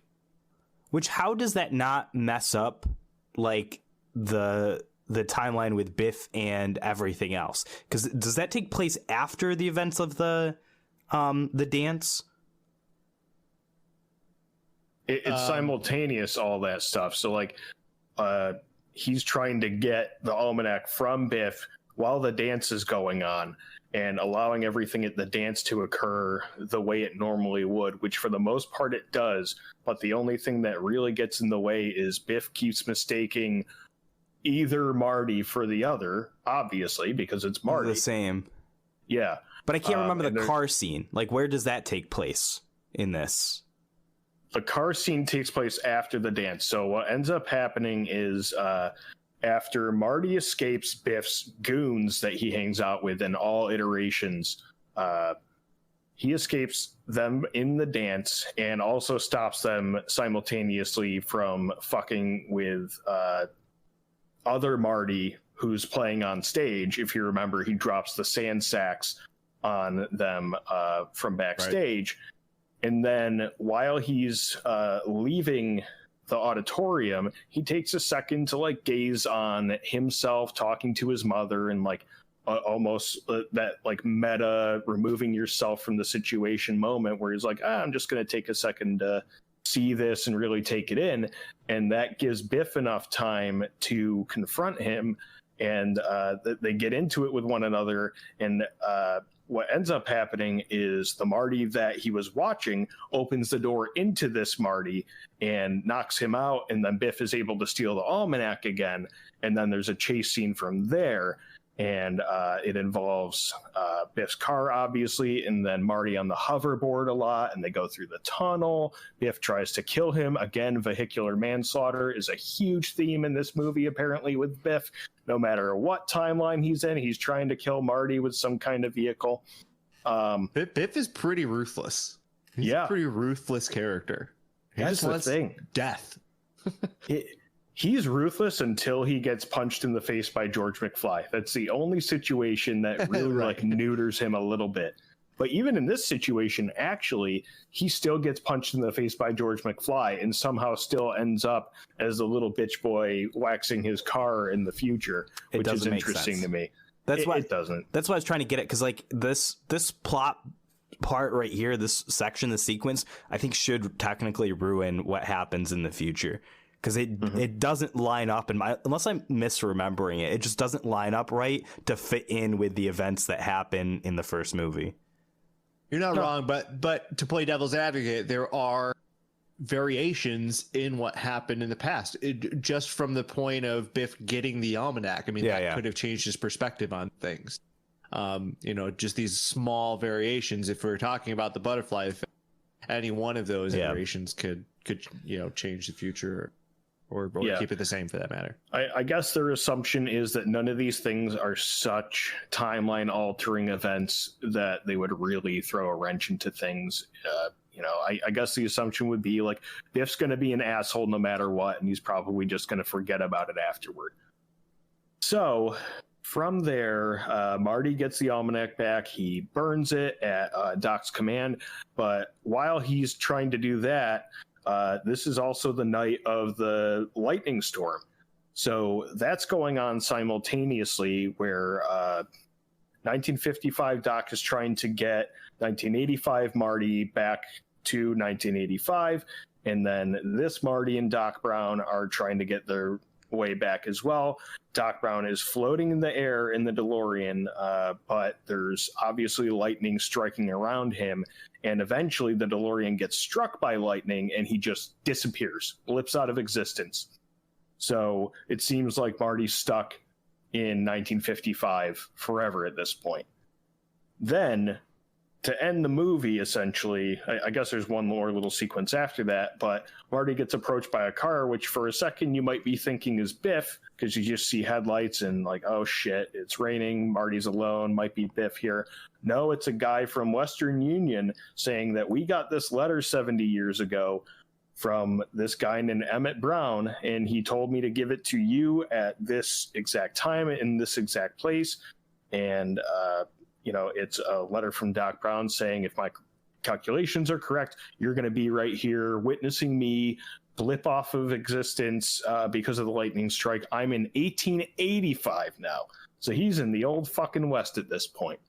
So that sets up the events of the next movie right before Marty's like, shit, I got to get back and save Doc, or at least get my ass back to my timeline. So he goes back and finds 1955 Doc Brown again, moments after he just sent the other Marty back to the future. And he's super confused. He's like, I'm back from the future. So that's really where everything ends off in part 2. Great Scott. And sets up my favorite of the trilogy, which is the third one. Back to the Future Part 3. Interesting. Yeah. Very interesting. Okay. You know what's interesting about the kind of the end of that movie? So, there's one scene in all three of these movies that you can watch and not know which movie it's from. The clock tower scene where they actually do it's in every movie, almost exactly the same. Same footage used. Yep. Yeah. Yep. Yeah, that's like the one scene that's perfectly consistent through each movie.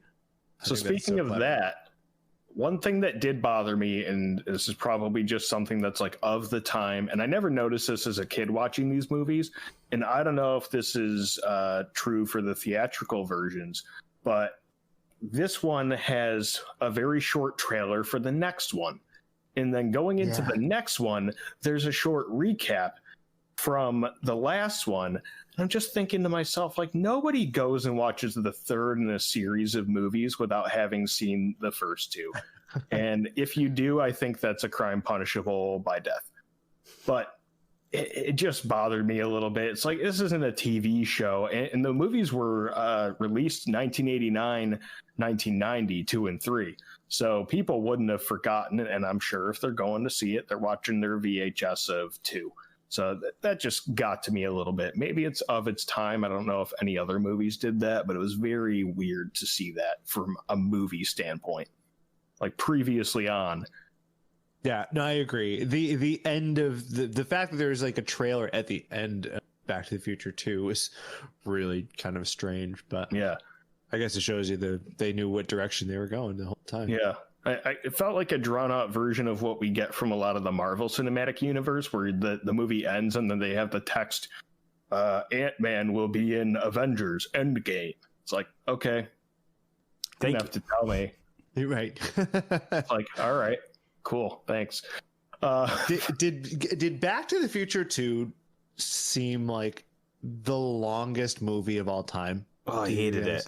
It did, because you're watching the first movie again for half of it. Yeah. They saved themselves from having to write half of a movie by just introducing the plot point that he has to get the almanac back. Yeah. It was not all that long, but it seemed like it lasted forever. Just because there's just so many acts that they had to go through. Yeah. You know, I just wanted to point that out about this movie. No, you're not wrong. And to go a little further on that, just like break it down quickly, you start that movie off with where it leaves off in the first one, where you got to go back and do something about your kids. And that lasts about 15 minutes. And then the rest of the movie is how Biff biffed up the timeline and then going back to stop that. So yeah, it's a lot of threads going on in the same movie. A lot of things to get from point A to point B, and it's like A, B, C, D, back to B. Yeah. Right. It was a lot. It's a lot of jumping. It's interesting, and I think they all had a similar runtime of like an hour and 55 minutes or something like that. So for that to feel longer was, yeah. Yeah, not even. It's just over 100 minutes for each movie. Yeah, I'm trying to look up the time. I'm looking up the third one right now, and if this is true, once I confirm, it's actually the shortest movie of the three. It's the shortest movie, but it seems like the longest movie. Yeah. It actually that's the first one again. It is. It's 108 is the run time for Back to the Future 2, 116 for Back to the Future 1, and 119 for Back to the Future 3. Yeah. So, yep, it's the shortest, yet it feels like the longest. It feels like the longest, not only of this trilogy, period, I think just ever. Yeah. And I think when you end up saying that about a movie, it's usually not a good thing about it, I guess. It's not the strongest part of this movie for sure. Yeah. You know, like it takes too much out of you, I think. But it's not to say I didn't like it. Yeah. Well, let's not take too much out of our listeners and move on to the next one, unless Andy has something else. No, I just wanted to say I didn't like it. I didn't like this one a lot. I got that vibe. So let's get into the third one. So yeah, from where it left off, Marty finds Doc in 1955, and he explains the whole situation to him, and it's another sequence of Marty trying to explain to the skeptical Doc Brown about what is going on here and how they're going to get him back to the past now at this point. Right. So, and the other thread in this, too, was Doc Brown in his letter explicitly states not to go back to save him, that he's happy living in the Old West. I think he makes a comment in the thing that he wanted to be a cowboy when he grew up. Or when he was a little boy, he wanted to be. So, he sounds like he's happy there. But then, actually the motivation here right now is just getting Marty back to his timeline at this point, because it seems like Doc is happy where he is, and Marty seems like he's at peace with that. He's not going to go against his wishes. So they go to, I guess, a mine where... Yeah, it's like a closed down, like, train mine that they have to go into, and... dig out the DeLorean that Doc Brown hid there back in 1885. Yeah, so it's hidden behind a wall in the mine. So first they blow the mine with dynamite, and then they kind of chisel away at a spot that has Doc Brown's initials, where it's boarded off, and they get the DeLorean out, and they hitch it up to the truck to tow it away. And Marty, on his way out, notices a gravestone that says Emmett Brown, and it says, I think, 7 days after the letter was sent. Yeah, it gives a very specific, not the date, which is odd, the cause of death, right? Like a message to Marty. They go to the library to find that. No. They find on the it's the gravestone. It's literally on the gravestone. Yeah. On the gravestone it says It does say shot in the back. Yeah, shot in the back by this guy. Over $80. It even says like the amount of money. And I think there's also a little message about how he's got a woman that he loves at that time. Yeah. Isn't that also on the gravestone as well? Beloved Clara. Yeah. Yep. So the gravestone is the greatest plot device of all time. So yeah, that's what sets in motion Marty thinking, okay, well, now I've got to go back and warn Doc that he's going to die in 7 days, and that his letter was pretty much all for naught, and he's not going to really get to enjoy himself in his Old West retirement, essentially. Right. So from there, what is it that they use as fuel to get him back? It has enough plutonium. That isn't the issue. There's no issue. In fact, it's working just fine. The problem is when they go through back in time, Marty's worried about running into the wall with the Indians, but then when he actually goes back in time, there are Indians charging at him. So he has to turn the DeLorean around and goes on this crazy run through the desert in the DeLorean, and gets away, finds a cave. But in the process of all of that, he cut the gas line. And so the DeLorean, now it's in the past, loses all of its gasoline. Right. And he hides the DeLorean in a cave after he runs away from the indigenous people. Indigenous people. I corrected myself in my head as soon as I said it. It's what he refers to him. And I actually said out loud, I was like, that's racist. You could also call them football teams. Football teams.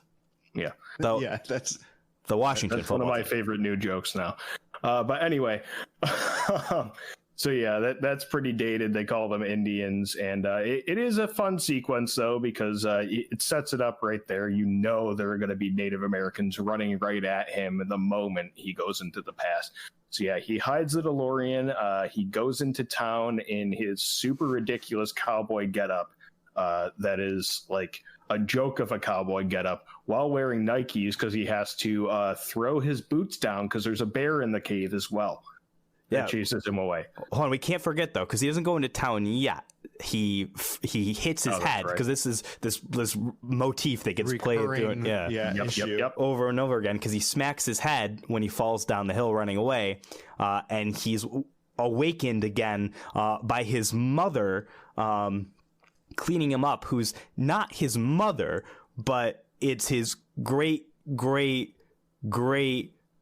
grandmother, who's played by on his dad's side. On his dad's side. Yeah. So that's what brought up. Yeah, I mentioned it earlier, but yeah, if she's gonna look the way she does, there's been incest going on in the McFly family forever. It's inception.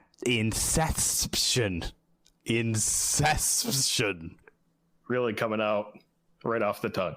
Yeah, I had it in my head, and then I tried saying it loud. Incestion. I think you got to leave that P out. The P is really what gets you there, I think. Incestion? I don't know if that's incestion.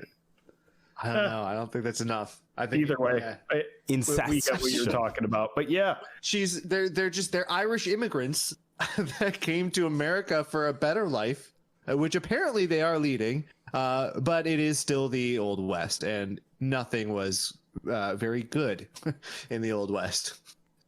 So Marty just sits down for dinner, has a gross dinner with some gross water, and It You're looked getting really worms nasty. from that water. Yeah, for sure. And then he gets a hat and he goes to find Doc Brown, Yeah, he's got to go find the blacksmith in town. the blacksmith. Doc So Brown. that's why he ends up entering the saloon, which is a fun little sequence because, again, he enters in this ridiculously hokey cowboy getup. Guys comment that the circus is in town, and I'm surprised they didn't make any pejorative remarks about him looking like a fruity boy or something like that, especially with the Indians comment we get earlier. But either way, he goes up to the bartender. After ordering a drink, he says he's looking for the blacksmith, and in comes Buford Tannen, the great relative ancestor, I guess, of Biff Tannen. And he's this greasy, nasty, he's got like black coal dust or whatever the fuck all over him. He's just some old West dastardly douchebag, I guess, and comes in with his usual gang of douchebags with him and mistakes him for Seamus McFly, who's also played by Michael J. Fox in this, by the way. I don't know if we mentioned that, but that's why he mistakes him for him. He realizes it's not him because he doesn't have the red hair and the beard, and can't really remember what exactly happens right off the bat there. Is it kind of the similar sequence it's the that same happens thing. in the diner? He calls him Yella. Yep. He calls him That's Yella right. instead of Chicken. Because Marty apparently just can't handle being called Chicken or being told that he's afraid. That's his character flaw. He's insecure about the idea of feeling weak, and that stems from probably the perception of his father as being this meek individual, and he views that as a negative thing. And it gets him in trouble often. In fact, I think we can argue it's the only thing that gets him in trouble throughout this entire franchise. Unlike other protagonists who might be their dick because they're after a love interest, Marty, it's getting called Yellow. Chicken. You know what? There are worse character flaws, I guess. It's the only thing wrong with him, apparently, in these movies. Yeah, that's it. That's the only reason why he gets these situations. So, of course, he takes the bait, starts fighting, but then he literally gets shot at, which is a variation on what we've seen in the past. He is met with gunfire, so he runs, and I don't we don't get like the same type of chasing that we have gotten in the last two movies with Biff and Marty. No, right. There's not really like the same. Yeah, but Biff has way more success in this one, actually. Yeah. Ends up chasing him down. And, well, first of all, I just remembered the funny scene where he's dodging Biff's shots at his feet, and he's doing the moonwalk in his Nikes, which is just pretty fun. I guess they really like Michael Jackson in these movies. The writers... well, no, it's a huge icon. Yeah, like that's like the number one pop icon. Yeah, he couldn't do any wrong at that point, I guess, as far as his public image was concerned. So anyway, Biff actually catches up to him, and he makes the remark, we just built this new town hall or whatever. I guess it's the court. It's the clock tower. The court, yeah. No, it's the. I don't know why I couldn't think of. That is getting built, courthouse. But they just built the courthouse. Might as well put it to use. Right. I just couldn't think of the word. He says, we just built this courthouse, so let's have a hanging. So he wraps a noose around his neck and strings him up. And it's only when Doc Brown comes in and shoots the noose with his super newfangled looking rifle that he's got. And it's a different play on the threads in the original two movies, because usually it's Biff having issues with either Marty or his father in the first two movies. But this time, there's a clear grudge between Biff and Doc Brown from this point. And that's where we get into the whole dispute over the $80. And I guess he was supposed to repair horseshoes or something. Yep. And it messed up his horse's leg. He ends up killing the horse, executing it, whatever. And he's upset about that. But also at the same time, he didn't pay Doc Brown for the service, so Doc considers them even at that point. So that's really their big beef. How long was Doc there before Marty got back? I thought I remembered it was only like a couple of days, right? No, we don't know when he actually went back. That part is not clear because we don't know the time. We just know he went back to he says, I went back to 1885. Now I'm like living my life out here. We don't know how long he's been there at that point. Oh, go ahead. I thought he put that into the DeLorean before they were going to, or before that moment. Oh, did they? I was just going to say, yeah, he did. And I think there was an issue with the panel where it kept like flashing one date and then going back to another in the second movie was the issue. So I think it was supposed to be like it was defaulting for some reason back to that date, which I think Doc Brown wanted to go back to. He talked about it. But I guess we'd probably have to go back and like slow down that scene exactly where he's in the DeLorean right before he gets the lightning bolt to the DeLorean and shoots him back. I guess what's really important here is that Marty only goes back a couple of days before Doc Brown's supposed to die. Right. Yeah, 5 days. Yeah. So presumably Doc Brown could have been there for a couple of weeks, a couple months, who even knows at that point. But he establishes himself as a blacksmith. That's his trade in the town at that point. Right. And he's been pretty busy. He's got a super cool gun. He's got a super cool refrigerator. Produces one ice cube. And he's just, living successfully, like as successful as you can be in 1880. Well, and this is why I like this movie, because you go back to the past and we know the past. We're familiar with it because we've written this history already, and it self-references all the stuff from the previous movies, like the Rube Goldberg machine. He has that again in the past. We see it as like the refrigerator, right? Is this whole like crazy contraption just to get like one ice cube produced. And then a little later, we see like his whole breakfast routine again. But this time, in the 1850s where you got, or wait, not 1850s. 1885, yeah. And it like has a chicken that lays an egg, then that cracks and lands on the pan. So I like that because it's self-referencing, but I also like it because it's all these things we're familiar with. So totally. Yep. Yeah. So Doc brings him back to his shop, I guess, or his house, whatever, to his dwelling. And they start talking about, all right, how do we got to get back? I told you not to come here. Marty explains, okay, you're going to die. Like I'm here because you died 5 days from now and we have to stop it. And so that kind of sets off, the rest, the plot is that they have to stop Doc from dying, so they can get back to 1985. But there is a hiccup. There's a hiccup. There's a little bit of a hiccup here. Hiccup is Doc. He's supposed to fall in love with someone, and he's like, "What? I can't fall in love with anyone. It's impossible." Feelings. And then, like the mayor shows up and is like, "Hey, Doc, you're gonna go pick up that teacher, right? When she gets out of the train station." And he goes, "Yes, I'll do that." And then he's like to Marty, "No, we're not going to do that because if I avoid running into her, then there's no way I can fall in love with her." And just secure our path, and we can just hop back in the DeLorean, and we're good to go. Yep. So from there, they go. I can't remember what they're doing when they're out there. Do you remember what they're doing right before they encounter her? Well, they talk. They're just talking in his shop, and then she comes by. No.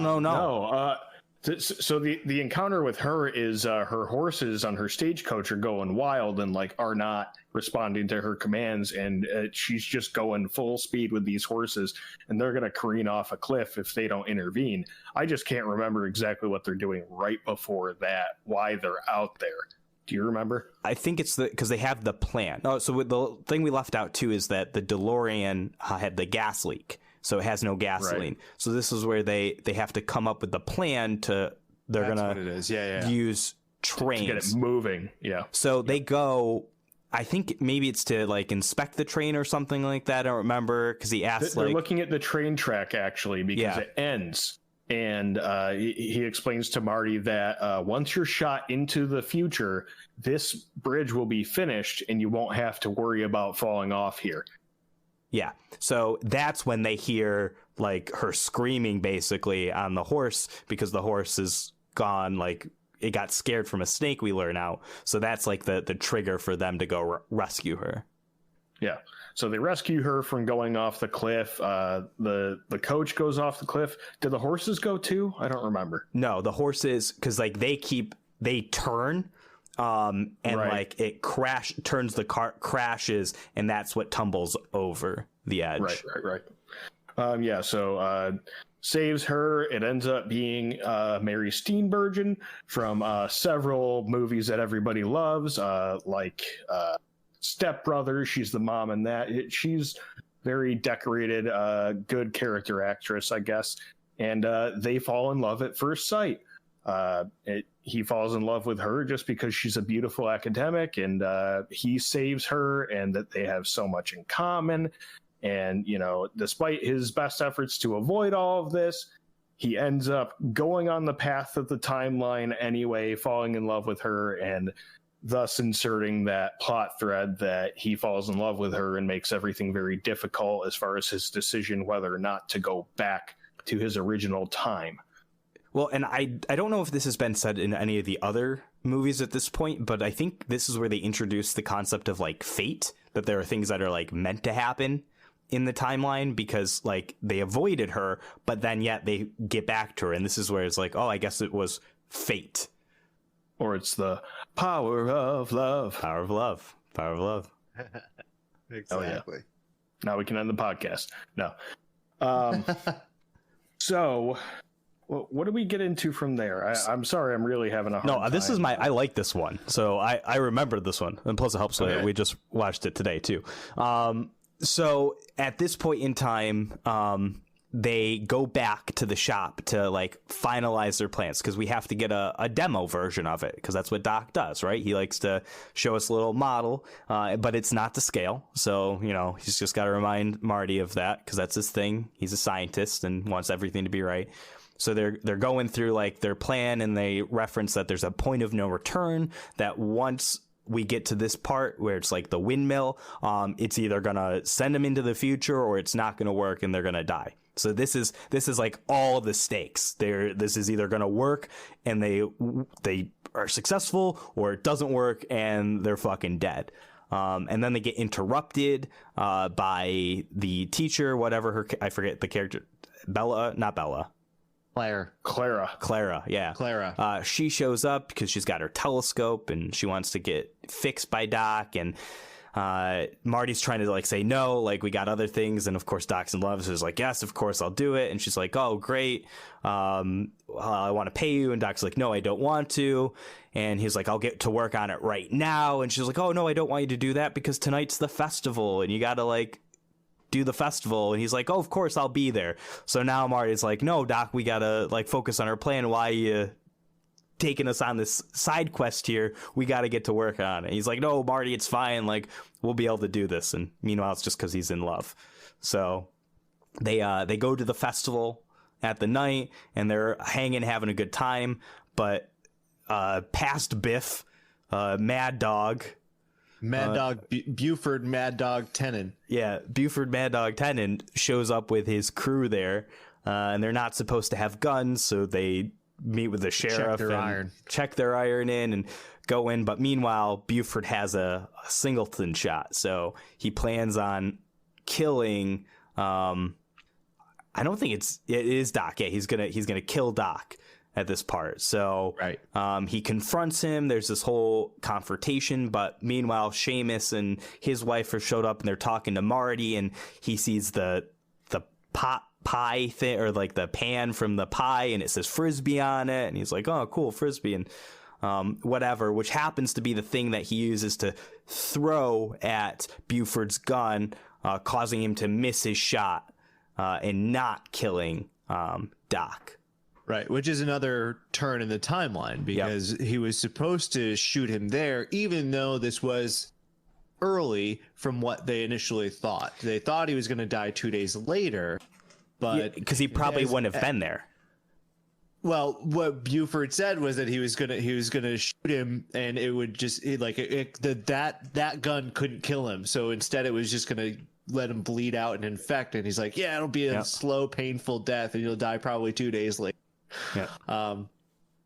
And so that's when you're like, "Oh, this is actually when it was supposed to happen. They just got caught off guard." But Marty saves the day. No, I don't. No, I think it wasn't supposed to happen. That's the point, is that this should have happened later, but it didn't. It happened sooner, but it was fate, right? It's going to happen anyway. It's going to happen anyways. That's the concept. That's why I wasn't sure was introduced in the previous films, but it's introduced in this one, that like things are inevitably going to happen, just maybe not the way they were originally. You can't control everything. Yeah. Right. Yeah, the power of love. Point. The power of love. So you're right. Marty saves Doc with a frisbee, which is a little pie dish, apparently, the frisbee pie dish. Yep. And then he gets the gun. Buford challenges him to a duel in the middle of town at 8:00 on Monday, because he couldn't make it the next 2 days. He had things going on. Yep, busy. He had a rob.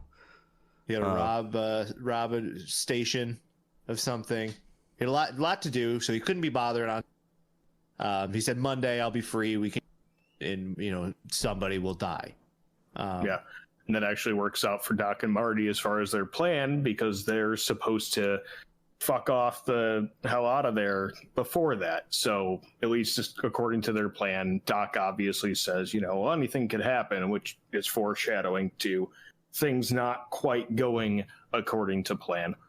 But so he's challenged to the duel, and that's a little plot thread for later on. But Doc gets closer to Clara and kind of builds on their love.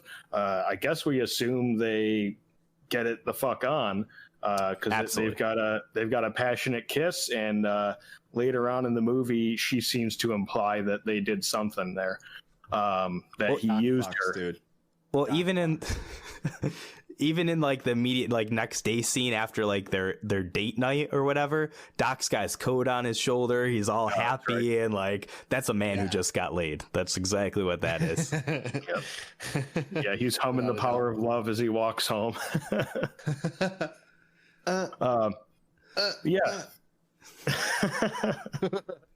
So from there, I guess we can. I don't think much happens between then. So they make the preparations and everything. They've got the plan. But because he's so in love with her, Doc is torn between going back and staying where he is. And he tells Marty he wants to stay. And then Marty eventually convinces him that they've got to go back. They don't belong there. They can't do it, whatever. And so they're trying to devise what to tell her, because you can't just tell her that you're from the future and that you got to go back to your time, that you don't belong here. So he goes to kind of let her down easy, I guess, in his own way, but probably isn't easy. She gets super upset with him, says that she was used by him, and then tells him to be honest with her. And then he is honest with her, tells her that he's from the future, and then she gets even more upset, doesn't believe him, of course, and slams the door on him, and she prepares herself to leave town. A day after accepting a job as a teacher, I guess she's leaving town. I don't know. But yeah, she's very upset, and she's going to get out of there because she thinks that she cannot coexist there with the man who just used her in her mind. Yeah, she really reacted poorly. Yeah, absolutely. And that sets off Doc, because now he's a sad man. And what do sad men do after a breakup? They gotta get drunk. Get hammered. Yeah. Yep. And that's exactly what he doesn't do for the entire time that he's at the bar until the last second. So he goes to the bar, He asks for some whiskey. The bartender warns him, remember the last time, you're basically a lightweight. So pretty much overnight while Marty sleeps, he just stands there with a shot in his hand and holds it the entire time while discussing the future with some of the bar regulars there. And they don't believe him. They think he's so far-fetched and saying all these things about what's going on in the future. And that's where Marty wakes up. He goes to the bar, finds Doc Brown there. And right at that moment, he convinces Doc Brown to go and that they're ready to go and that they kind of got to get over Clara, go do their thing, and they got to get back because they're on a strict timeline here. He takes the shot and he just passes the fuck out immediately. Which is great. I loved it. I loved it. Yeah, and the bartender even yells like, don't, right before he does it, because he's seen what happens to Doc, especially with that kind of shot. So he is out for the count at that point. They concoct some kind of wake-up drink of like pickle juice, hot sauce, all this other shit. I don't remember exactly what else goes into it, but it's all nasty-ass shit. Kind of gets him back to coherency, but he's not quite there yet. So while he's getting back to, Biff comes along because they're taking way too much fucking time. And he's calling out Marty for the duel. And Marty is trying to avoid it in every way, shape, or form because their entire plan hinged on them not doing it. And he even says, I forfeit. I forfeit the duel. What's that mean? Biff doesn't know what forfeit means. He asks his douchebag partners what it means. And he's like, well, you can't do that. I'm just going to kill you. So they have to go and do the duel. Well, they run out the back door. So I like the line because like he's escape, like, do you guys have a back door here? And he goes, yeah, in the back. Goes where back door would be. And so they run out and they're trying to hide. Marty gets away, but Doc gets caught. So then Buford uses Doc as like a leverage to get Marty to come out and face the duel. Meanwhile, Marty like knocked into like a iron thing. I don't remember what, like a fireplace. Stove door. Yeah. Nice little foreshadow that he's going to use that ultimately as kind of like a bulletproof vest. So sure enough, they have the standoff. Marty throws down his gun and belt and says like, let's do this like real men, not fight with guns, fight with our fists. And Buford's like, no, I'm not going to do that, and shoots him. And you think Marty's dead. The whole town is like converging on him, like to see what's going on over the body. And that's when Buford goes to shoot him like one more time, but Marty kicks the gun out and they get into a nice fisticuffs match. They have their fight, and once again, the Biff character gets knocked out into a pile of manure in this case. As is his destiny. As is his destiny, yes. Will never change. That's the power of love for Biff. He always gets connected with that manure. It's very funny. I like it. But this all takes way too long. Like they should have been like at the train by now, ready to go. They weren't even close. So they rush over to the train. Well, thankfully, Maurice, what's her name? Clara. Maurice. I don't know. Where are you getting these names? I just like making up female leads characters' names now. So Maurice isn't even a female name. It isn't? Sort of unisex, I guess.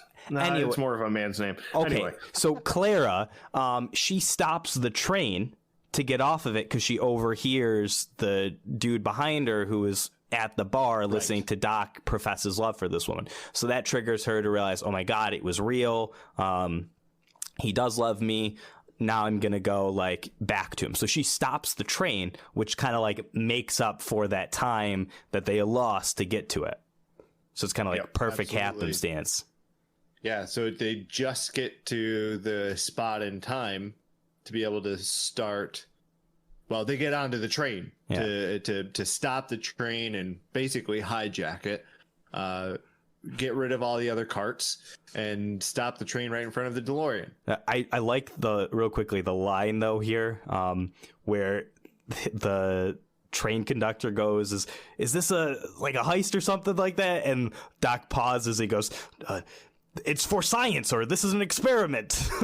Yeah, it was a fun line.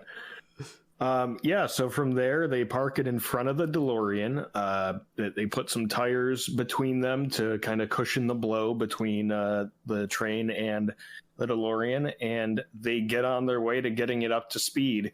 And the plan is Marty's in the DeLorean operating it and getting everything ready there, and Doc is going to operate the train, and he's eventually going to climb his way from the train to the DeLorean, join Marty, and they're going to go back to 1985.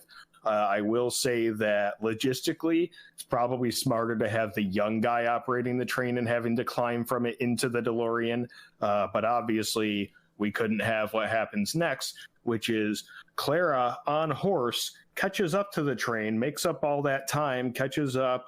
She gets on the back of it while it's still picking up speed slowly. Right, though, as it gets to the first initial burst of speed, right, and she's hanging on the back, flapping in the wind.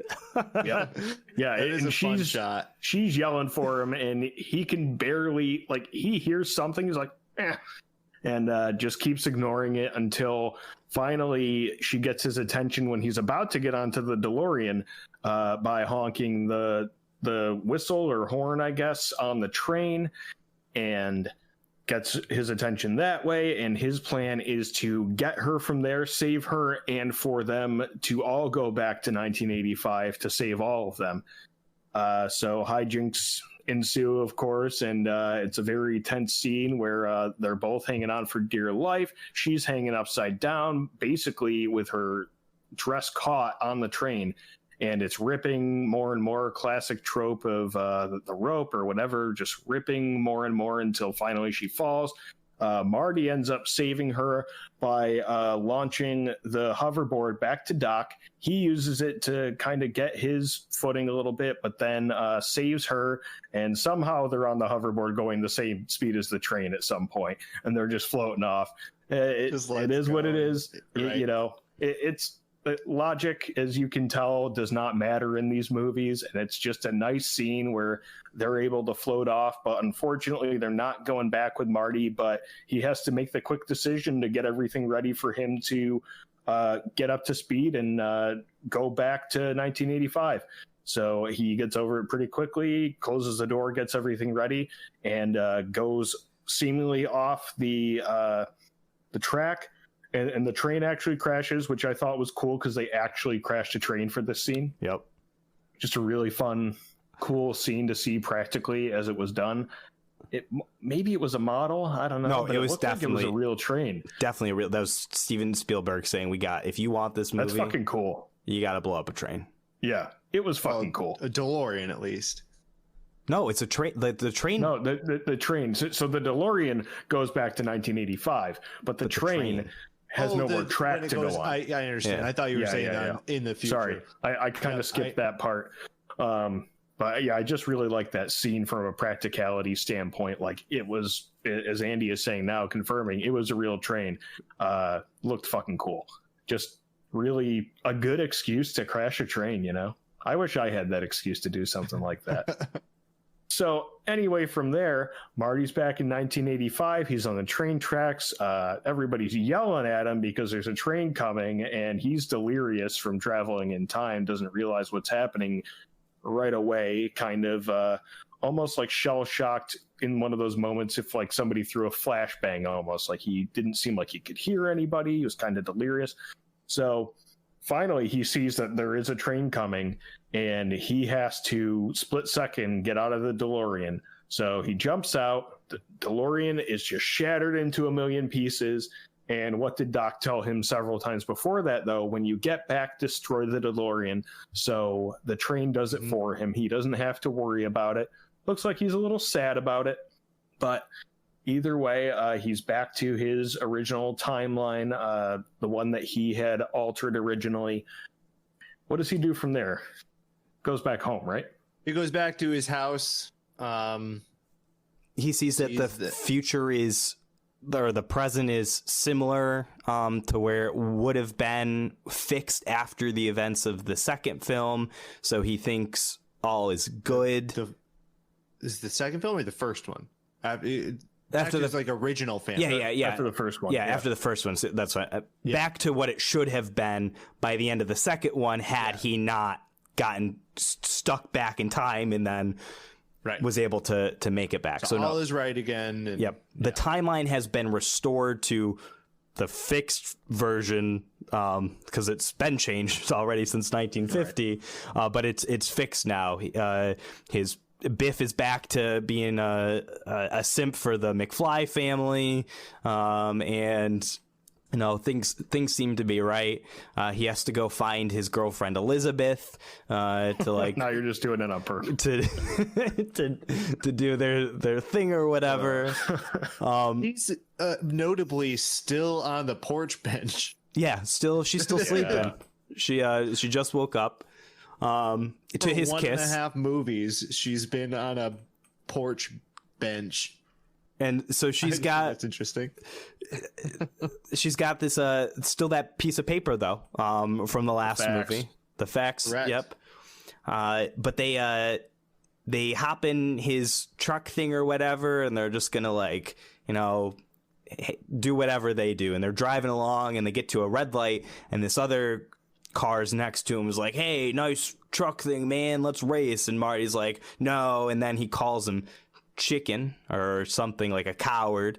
And Marty's like, all right, now I've got to race this motherfucker. So the light goes green and it's like, oh no, he's going to race him. And we should know as the audience, like, he's going to make a mistake or something that causes his downfall. And Doc had told us previously, like, Marty, some people just got to make their own decisions. So instead of racing, he does that quick, like, turnaround maneuver to go backwards. And he watches the car go forward that's supposed to be racing. And at an intersection, what's the car? Rolls Royce comes out and puts on its brakes. And Marty realizes, oh my God, if I had, gone through with racing him, I would have crashed into the car, and that was the event or whatever. And then the paper. The paper. The "you're fired" disappears from the paper. Jennifer said it. Yeah. Super climactic. And it goes to show that your future is not written. Future's not written. Yep. So literally says that when he comes back. That's true. It's very on the nose. On his new time machine, which was made out of a steam engine. It's actually pretty fucking cool. It's awesome. Yeah.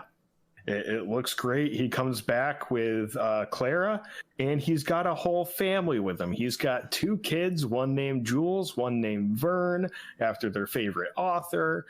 And he essentially came back just to say, Marty, I'm okay. I don't want you to worry about me. We're happy. We're doing our thing. And look, I've got a fucking time machine if I ever want to come and see you ever again.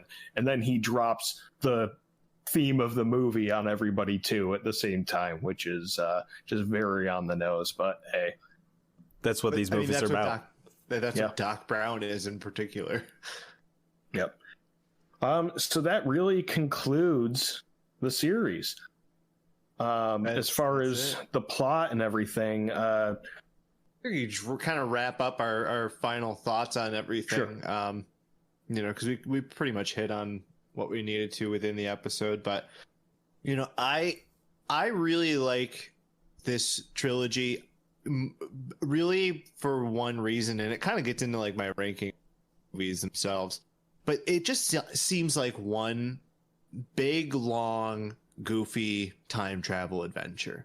And there's no reason to take it seriously. There are some, cheesy 80s, feel good messages that your future is dependent on your choices now. And every choice you make can change that. So make good choices. But it's just fun. It's just easy to turn the brain off and think about dumb pseudoscience.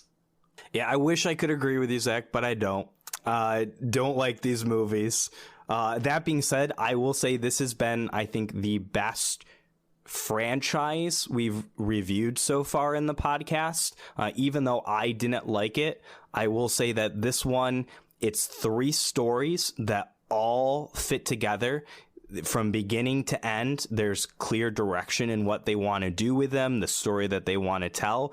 And I ultimately I like the first one and I like the third one. I like the third one the most, and I tend to like when things do the self-referential. They wrap up all of the little plot, not holes, but the threads that were let loose from the other 2 movies, and it concludes it very nicely in this film. And I love that. I was like, wow, it actually like completed the trilogy that it set out to do. It didn't become some weird thing by the end that wasn't true to itself before. So for this one in particular, the third movie, I loved it for that reason. I think it ended this franchise really nicely, and thankfully there will not be a Back to the Future Part 4 because it filled its own story very nicely. Yeah, well, if Hollywood can figure out a way to do it, they fucking will. They'll try, unfortunately. Yeah, but I agree with your main points there. Very consistent franchise. It might not be the best individual movies across a franchise, but the entire thing knew what it was from the beginning, and they clearly had a plan for it, as evidenced by the transitions from one movie into another at the end of each movie. So there was a clear through line there, that very self-referential, which is fun to pick up on those little things as you go. It's also fun to see the same actors playing different roles, but also similar roles at the same time. It's almost like it's the original version of the idea that something like, let's say, American Horror Story, where they have all of the same actors playing different characters in each season. So it's a different story being told, but not exactly the same, because all of these characters are related by blood to the people either from the past or the future, but just kind of a similar thread to that. Yeah, it was very enjoyable too.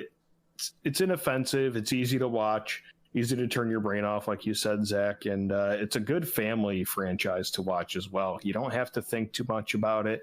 It's not serious, but it has some good messages in it about self-confidence, about making your own future, and writing your own story, essentially. And you can't really ask for more from a franchise like this. I will say, I think that, you mentioned it's a good family franchise. I think it would have been back in the 80s. Yeah. I think now, I don't know that I would want my son watching Back to the Future, because, I mean, at least without caveat, because it's a different time. Yeah, it's one of them, when you sit down with your kid, you got to say, all right, listen, this was made in a different time. Apparently it was funny to make jokes about how hot you thought your mom was. Just take it with a grain of salt, have fun with it. So yeah, maybe family is not the right word for it, but definitely for the time. That's kind of what we always come back to when we watch these older franchises is, for the time, seemed kind of innocent, and especially when a kid is watching it, it's stuff that goes right over their head, because there's all this fun stuff happening with the time travel and the car and the fights and the chase scenes and everything like that. So maybe from that standpoint, if your kid's young enough to not understand what's going on the other parts of it, the plot points around it, then maybe it's a fun family franchise. But yeah, if you're watching it with like your teenage son, you probably have to give him the old nudge caveat, like, hey, look, this was a different time. Yeah, it's not going to line up with what you believe and what your current generation's thinking of things is. Indian is a racist term. Yeah, Andy. Yeah, I'm my bad. I'll repent for it. I'll give myself 5 lashings. I don't know about that, but okay. Yeah, that's a good way to top that off. I don't know. Was there anything else we wanted to talk about? We didn't touch on music at all. Oh, how do we forget this? Well, because Alan Silvestri That was one of the things I did really like about this trilogy. Yeah, it's a good call. The music cues. It's Alan Silvestri is not my favorite of the classical type composers for movies, like in the realm of John Williams, John Powell, and more modern films. But everything he does is still good. So it's not my favorite, but it's still really, really good. Yeah, so thematic, so iconic. It's great. But not only Alan Silvestri, but like mixed with the soundtrack, especially in like the kind of genre, in time pieces, I thought was really cool too. To kind of mix that together with the movie theme, the very clear, distinct time pieces within it. Yeah, they kind of weave the songs of the time in pretty well with the actual score of the movie. And it kind of reminiscent of John Williams type of score as well, because it has that main theme, that heroic theme that's also whimsical at the same time during action scenes, during heroic big character moments, the da da da da da da. It's very theatrical, very blockbustery, I guess, which fits this. I mean, these were blockbusters at the time. So yeah, it works. It's really the only thing I notice as far as the score. I don't notice all of the other layers in between. As far as the score is concerned, I only really notice that main theme, and then, like you said, the soundtrack around it. But it's still very pleasing, and elicits the right emotions that you need in those moments. Well, it's super dramatic for a super dopey film series. You know what I mean? Like I like that juxtaposition, like having the super serious, dramatic, thematic score to this just goofy pseudoscience comedy film. Absolutely. Well, that's all I've got. What about you guys? We want to rank them? Oh, yeah.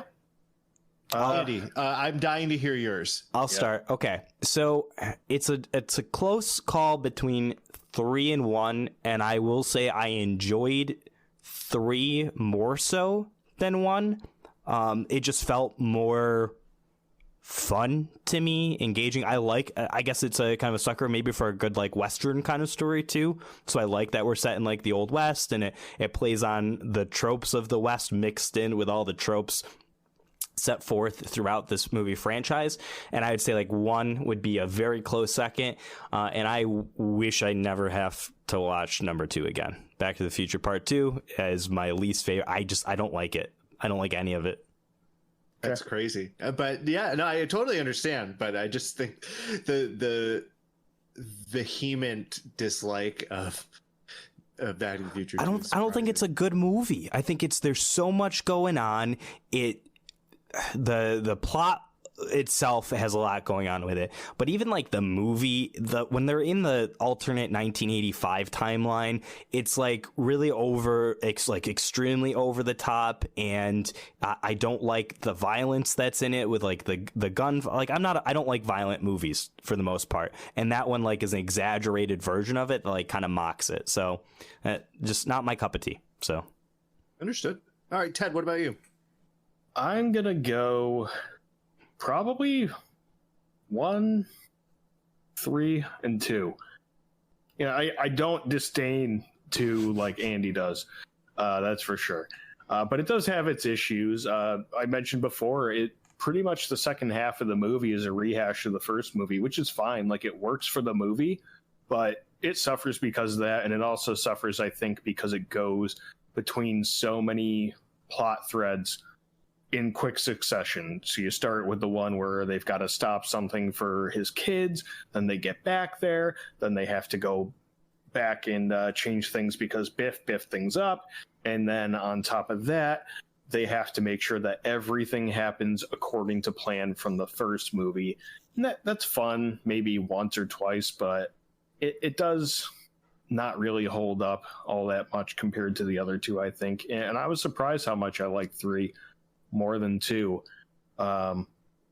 3 was its own unique one, and it played on some of the tropes that they established in the first 2, but also went in some different directions, and I appreciated that. And I appreciated like how divergent of a time period it was compared to the other 2, because even though 30 years is a big difference, it's an even bigger difference when you go back from 1985 to 1885, 100 years.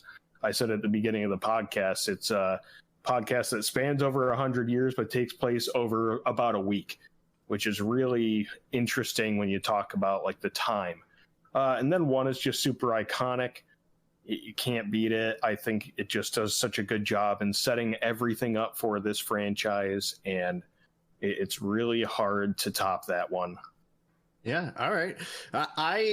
For me, it's kind of hard to rank them because, like I said before, I think of them as just one long movie, like 3 chapters of one long.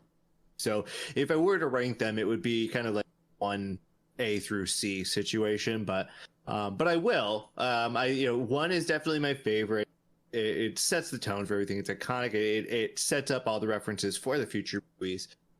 I actually like 2 a lot. I can understand where you guys are coming from, where you rank it.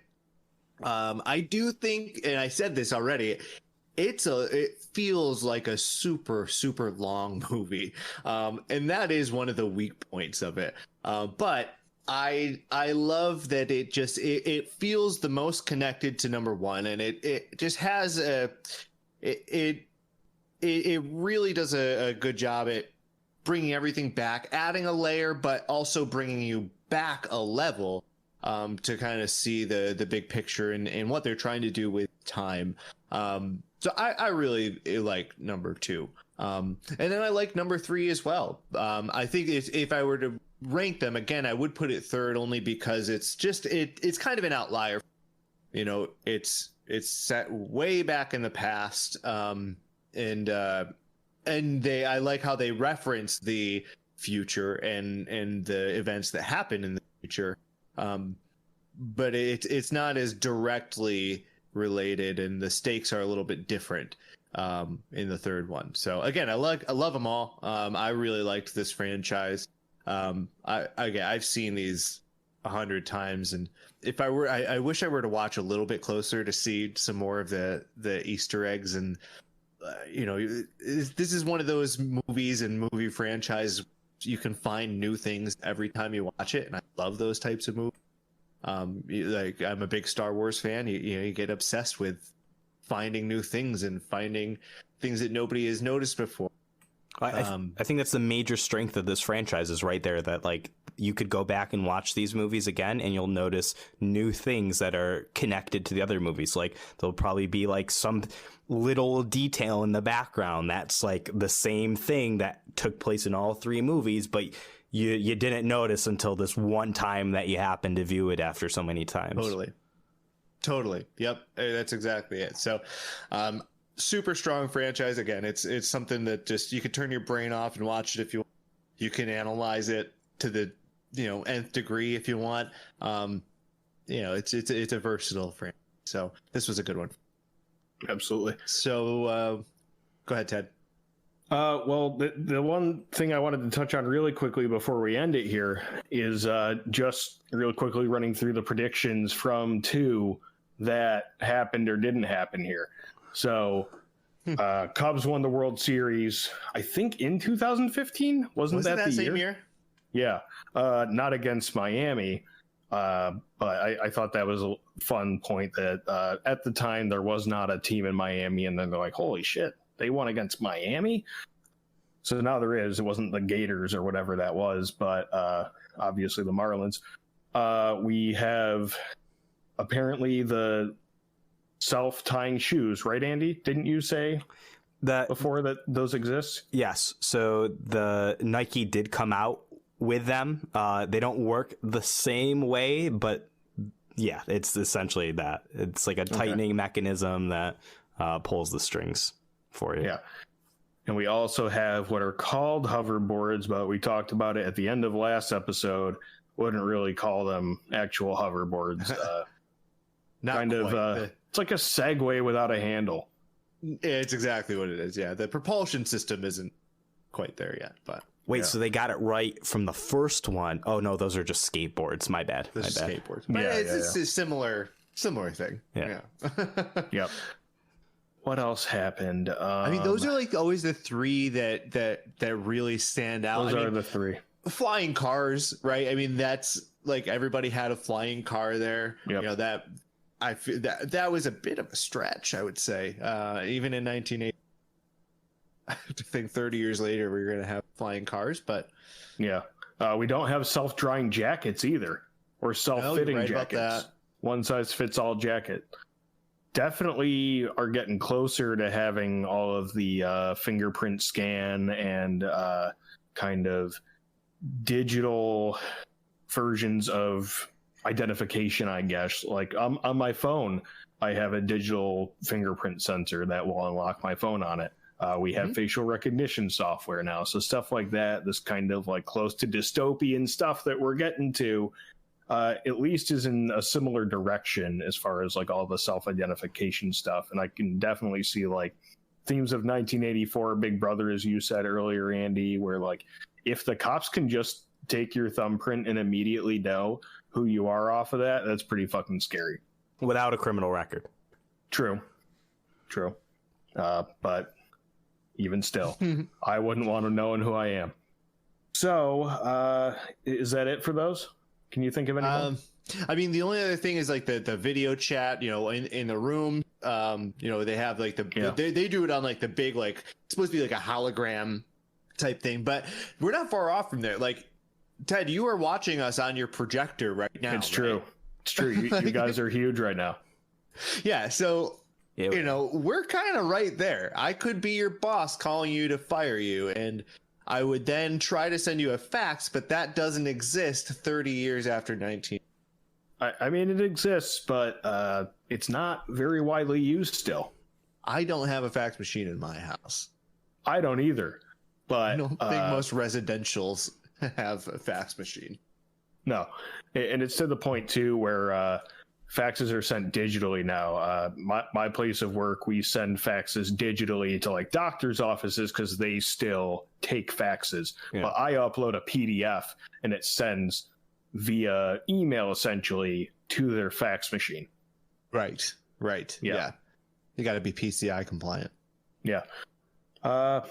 Anything else you guys can think of, or do we want to wrap this thing up? That's it for the predictions. Yeah, let's get out of here. What's next?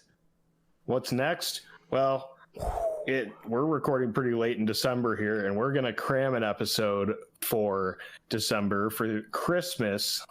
Sorry to any other religions and holidays out there. They don't make many Kwanzaa movies. They don't make many Hanukkah movies, and they definitely don't make any franchises about them. So here we are. The only franchise we could find other than like Santa Paws was the Santa Claus movies. Yeah, we talked long and hard about the Santa Paws movies and where those stemmed off from the Air Bud movies, but that's we're gonna wormhole. Yeah, we don't want to go down there. Yeah. So we're going with the Tim Allen Santa Claus movies. So you know that Tim Allen's a guy who loves white powder, and he gets a lot of it in those movies. So yes. we're gonna go watch the Santa Claus trilogy. I'm excited for it. I like those movies a lot, and I've seen them quite a bit around my house. My wife particularly enjoys them. She loves Christmas movies, so I'm sure she's gonna be right there with me watching them. This should be a nice, accessible episode for everybody. So, you know, I think most people have seen at least the Santa Claus one. So catch up on the Santa Claus and join us in our discussion for next episode. Thanks for listening. If you enjoyed this episode, find us on most podcast platforms like Spotify and Apple Podcasts. Follow us on Twitter @FranchiseFlix for new episodes and other content. You can follow Andy on Twitch and Instagram @DarthBuckman and follow Zach on Twitter @_Zach Russo. Talk to you next time.